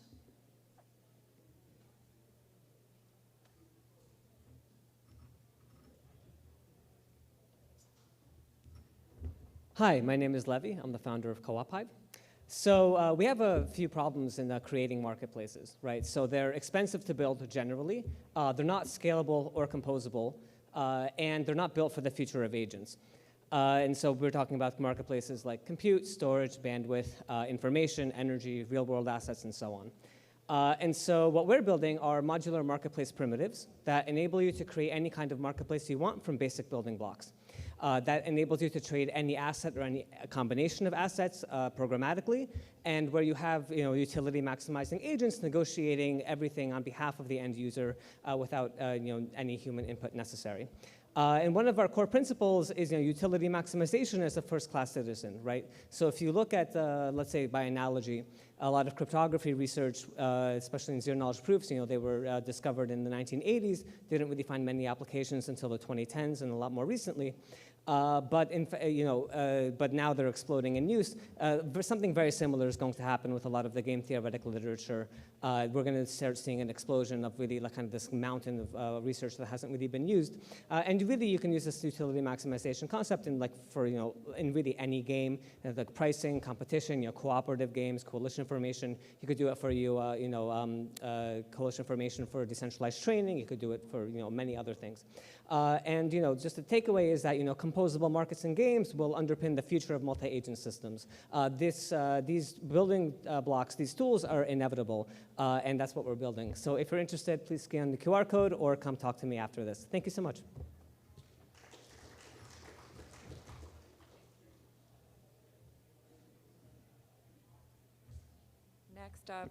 Next up, we have Nora, followed by Kite AI, Grove, or Pocket Network, and Ambient, in case those teams would like to get ready. But Nora, please join us on the stage here.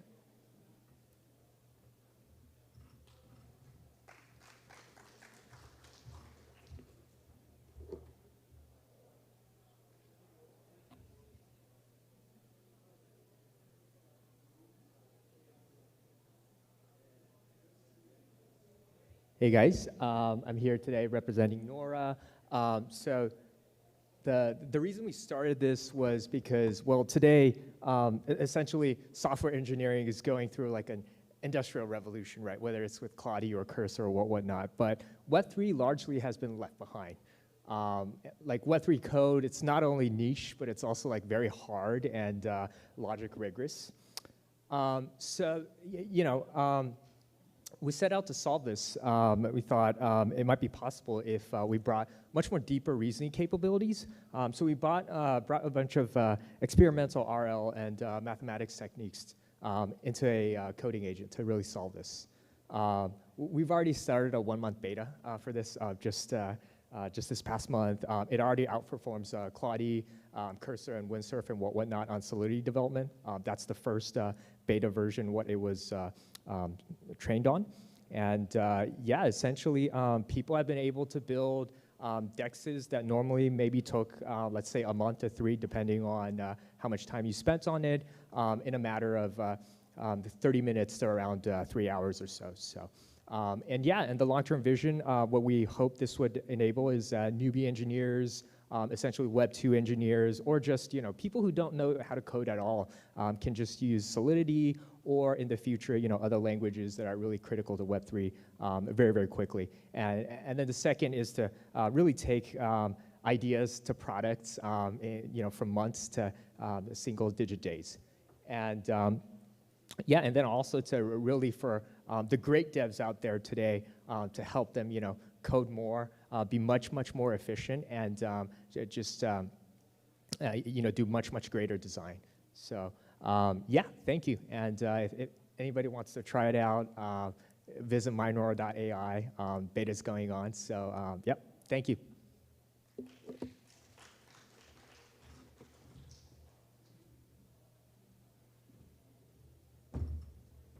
Next up, we have Kite AI, founded by some ex-Berkeley people.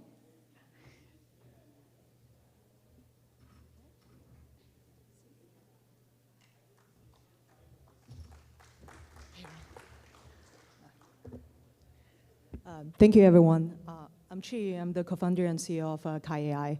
Was a Berkeley alumni before I got my PhD from Berkeley Stats. And today, I'm talking about Kite. We are building a layer 1 blockchain that serves as a base layer for agentic internet.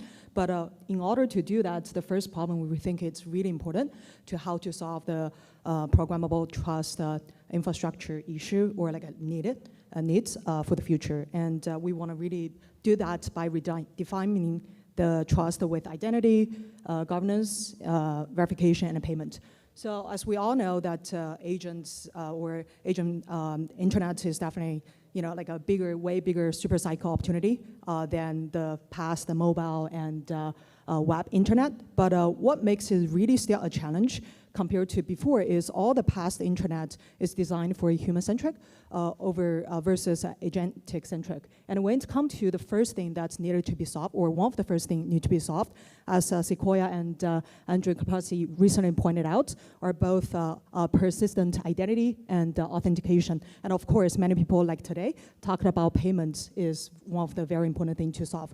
And all the past solution are not built for that. So with Kai, what we are providing is actually a Kai pass that's uniquely assigned to each of the agents, where like agents will got a unique wallet and also a unique identity where they can authenticate themselves and also make payments to different type of services in even like a microservice with of course, like crypto native payments stablecoin. And on the other side, the most important thing is think about if you are data providers or model providers or any type of API providers, even merchants. In the future, most of your biggest customers will not be human anymore. It will be agent. So how can you serve and sell your product to the new customers, which is agents, in the future is a thing that's I think everybody need to consider, especially if you already have a established business but need to tap into the future. So because the time is here. So one thing I just want to show example is right now if you see both cloud and ChatGPT, they already allow native MCP integration, which means you can actually use them to do a lot of like shopping and different use cases, even without leaving the normal interface that as a daily operations you use them to do for.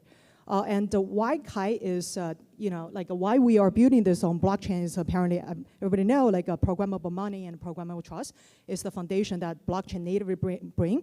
But what makes our solution even like a further convenient and different is blockchain is as a bare metal cloud that if you use them out of box, it will be very hard. So as AI developer, agent builders, you probably are not familiar with those type of solutions. So that's why it's very important to have an AI platform that's wrapped on top of them with an API.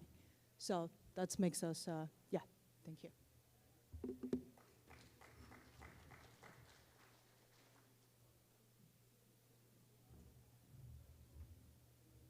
Next up, I'd like to invite up Grove Inc. with Pocket Network.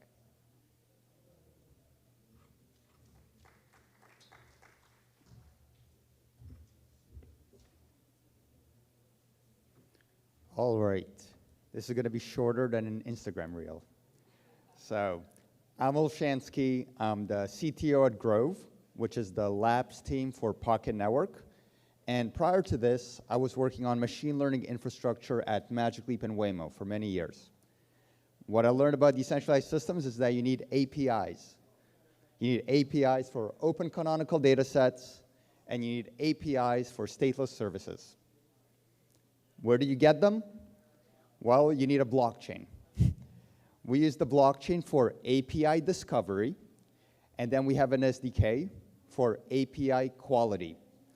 This is because blockchains are permissionless, which means they're incentive-driven, which means that they're adversarial.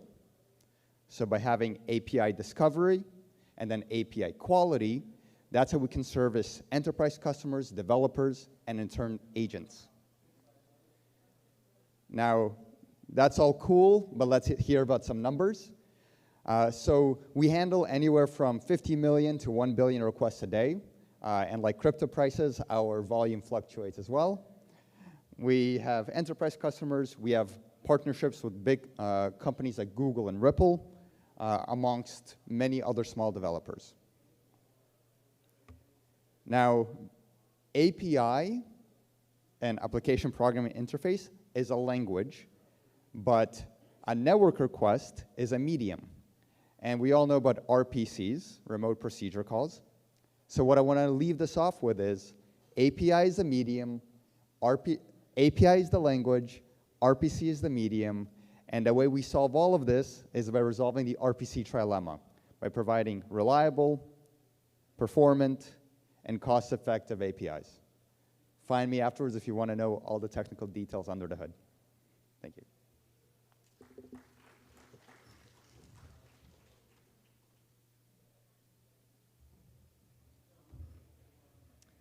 And our last startup of these spotlights is Ambient.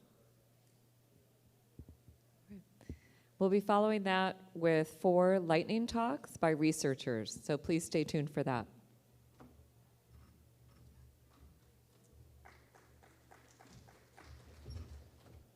Hi, I'm Max Lang, CTO of Ambient. The world demands machine intelligence, but who will provide it? Ambient is a proof-of-work L1 that secures a network using decentralized GPU hash power while delivering the ultimate utility, machine intelligence-driven productivity from the world's single best dynamically updated open weights model, a new currency for the dawning agentic economy. Or, if you'd prefer a tagline, truly open AI as powered by AI Bitcoin. Ambient offers the censorship resistance, privacy, and reduced costs of decentralized AI, but with the speed and reliability of big tech. Our blockchain is a proof-of-work fork of Solana running at full Solana speeds that mathematically verifies inference and thus output quality. To get the best service from decentralized miners, we pay them the best rewards. Bitcoin-style inflation on top of per-transaction fees, and running a single model with no switching costs, they get the best possible hardware utilization and ability to hyperscale. Spare capacity gets invested into improving the network model.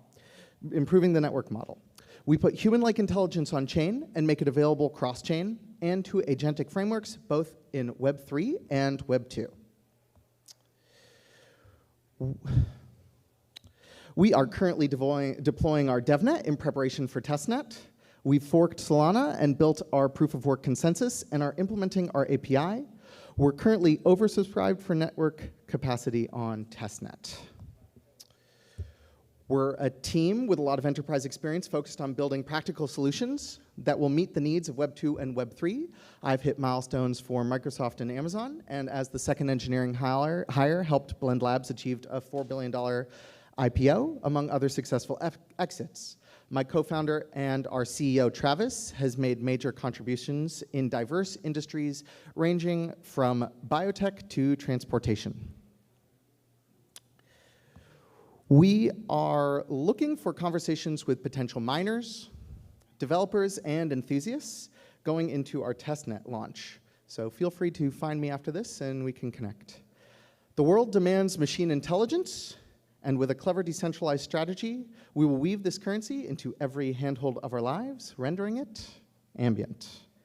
You can find us at ambient.xyz or ambient_xyz on X, and Travis is Iridium Eagle. Thank you very much.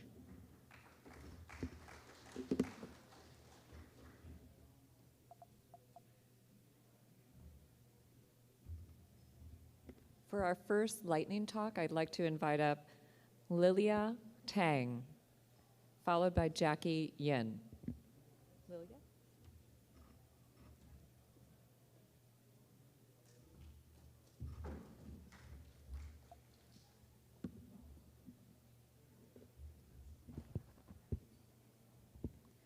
ZK snarks for ML can ensure ML model integrity without forcing the service to share model weights. However, modern ML systems are large and composed of many different models. General ZK frameworks don't scale, and specialized ZK frameworks don't generalize. Our system, ZK Torch, takes an ONNX file for a model such as ResNet 50 or Llama 7B and an input query and produces an inference proof. zkTorch supports all MLPerf Edge models from version 4.1, and our performance is 6 times faster than general schemes on LLMs.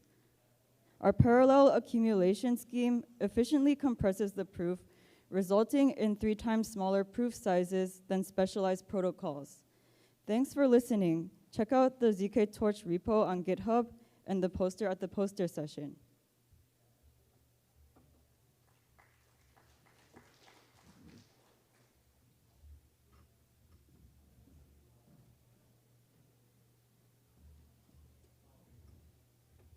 Next, I'd like to invite up Jackie Yin. Is she here? Well, maybe she wasn't able to make it. Then we'll move on to Zareen Riza.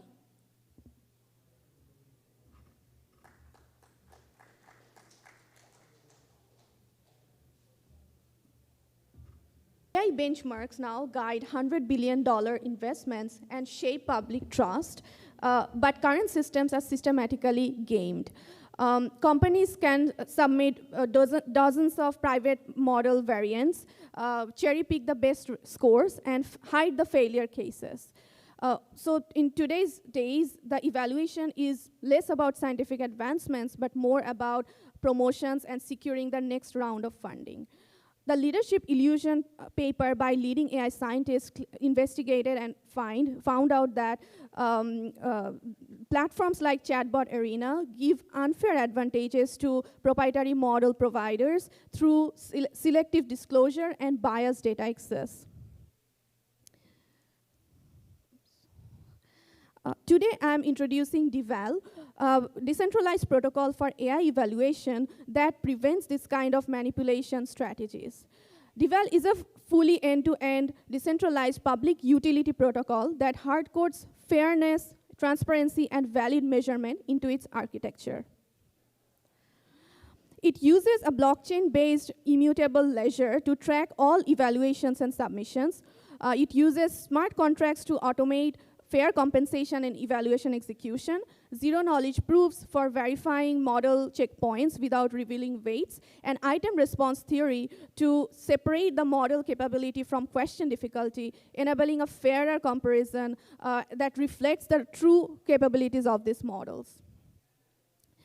DeVal is also community-driven. When you pay for evaluation, our smart contract immediately distributes the micropayments to the human raters, creating a circular economy. Finally, DeVal can be considered a blueprint for fair AI governance at scale. It can be expanded beyond evaluations such as data attribution and provenance, content moderation, and safety evaluation. It also can be used for machine learning as well. So please join me in making AI evaluation fair, valid, and compensated for everyone. Thank you.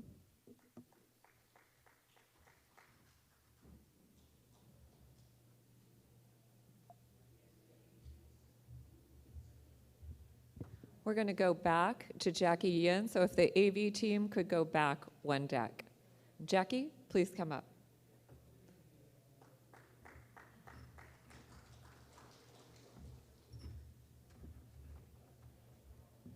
Hello, everyone.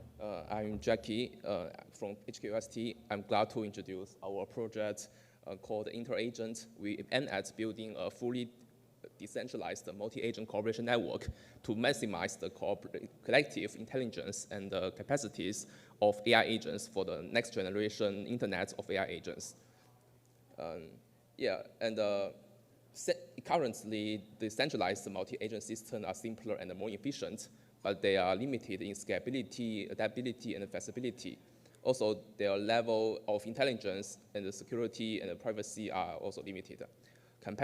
Compared with centralized multi-agent systems, decentralized multi-agent systems are more scalable, adaptable, flexible, fault-tolerant, and privacy-preserving. They can form collective swarm intelligence via the collaboration of more capable agents to better accomplish more sophisticated and dynamic tasks. There are many research and attempts in decentralized multi-agent systems, but they still have issues in agent evaluation and selection, in compatible agent interoperability, and inferior results of collaboration. We try to address these issues via agent as agent as a judge and the LN routing, proactive adoption of agent interoperability protocols, and the goal-oriented mechanism of agent coordination and consensus. In this way, we can build a multi-agent network with fully decentralized cooperation for a higher level of collective intelligence and capacity. Our goal is to, our project is still in progress, and due to time limits, I have to stop here. But feel free to know more about our work by contacting me. We can discuss further, and welcome to join and contribute for the next generation of Internet of agents together. Thank you. Yeah.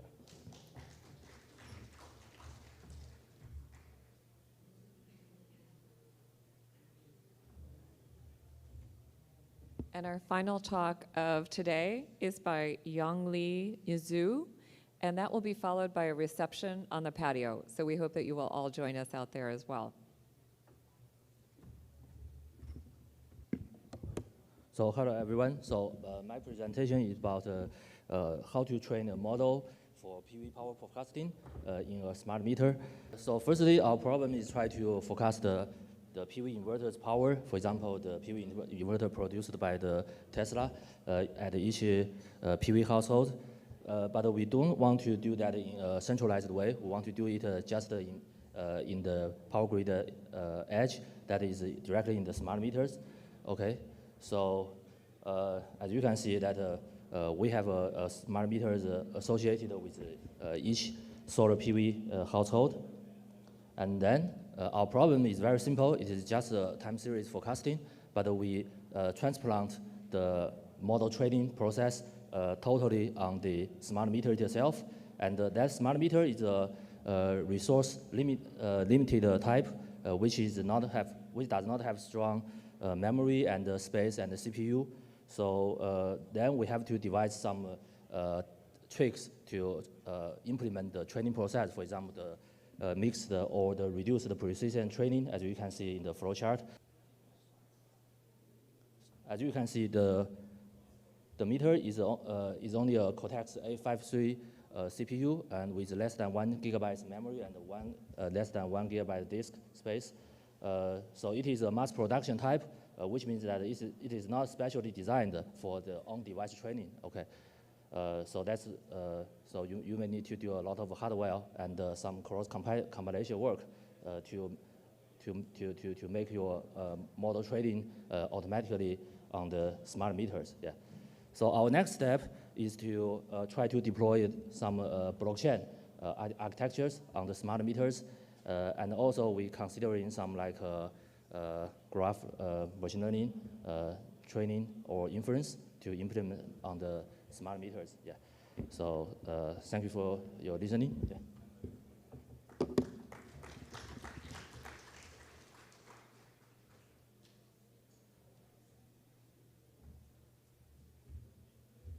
And that concludes our programming today. We'll hopefully see you all tomorrow for the Science of Blockchain conference. Thank you for attending.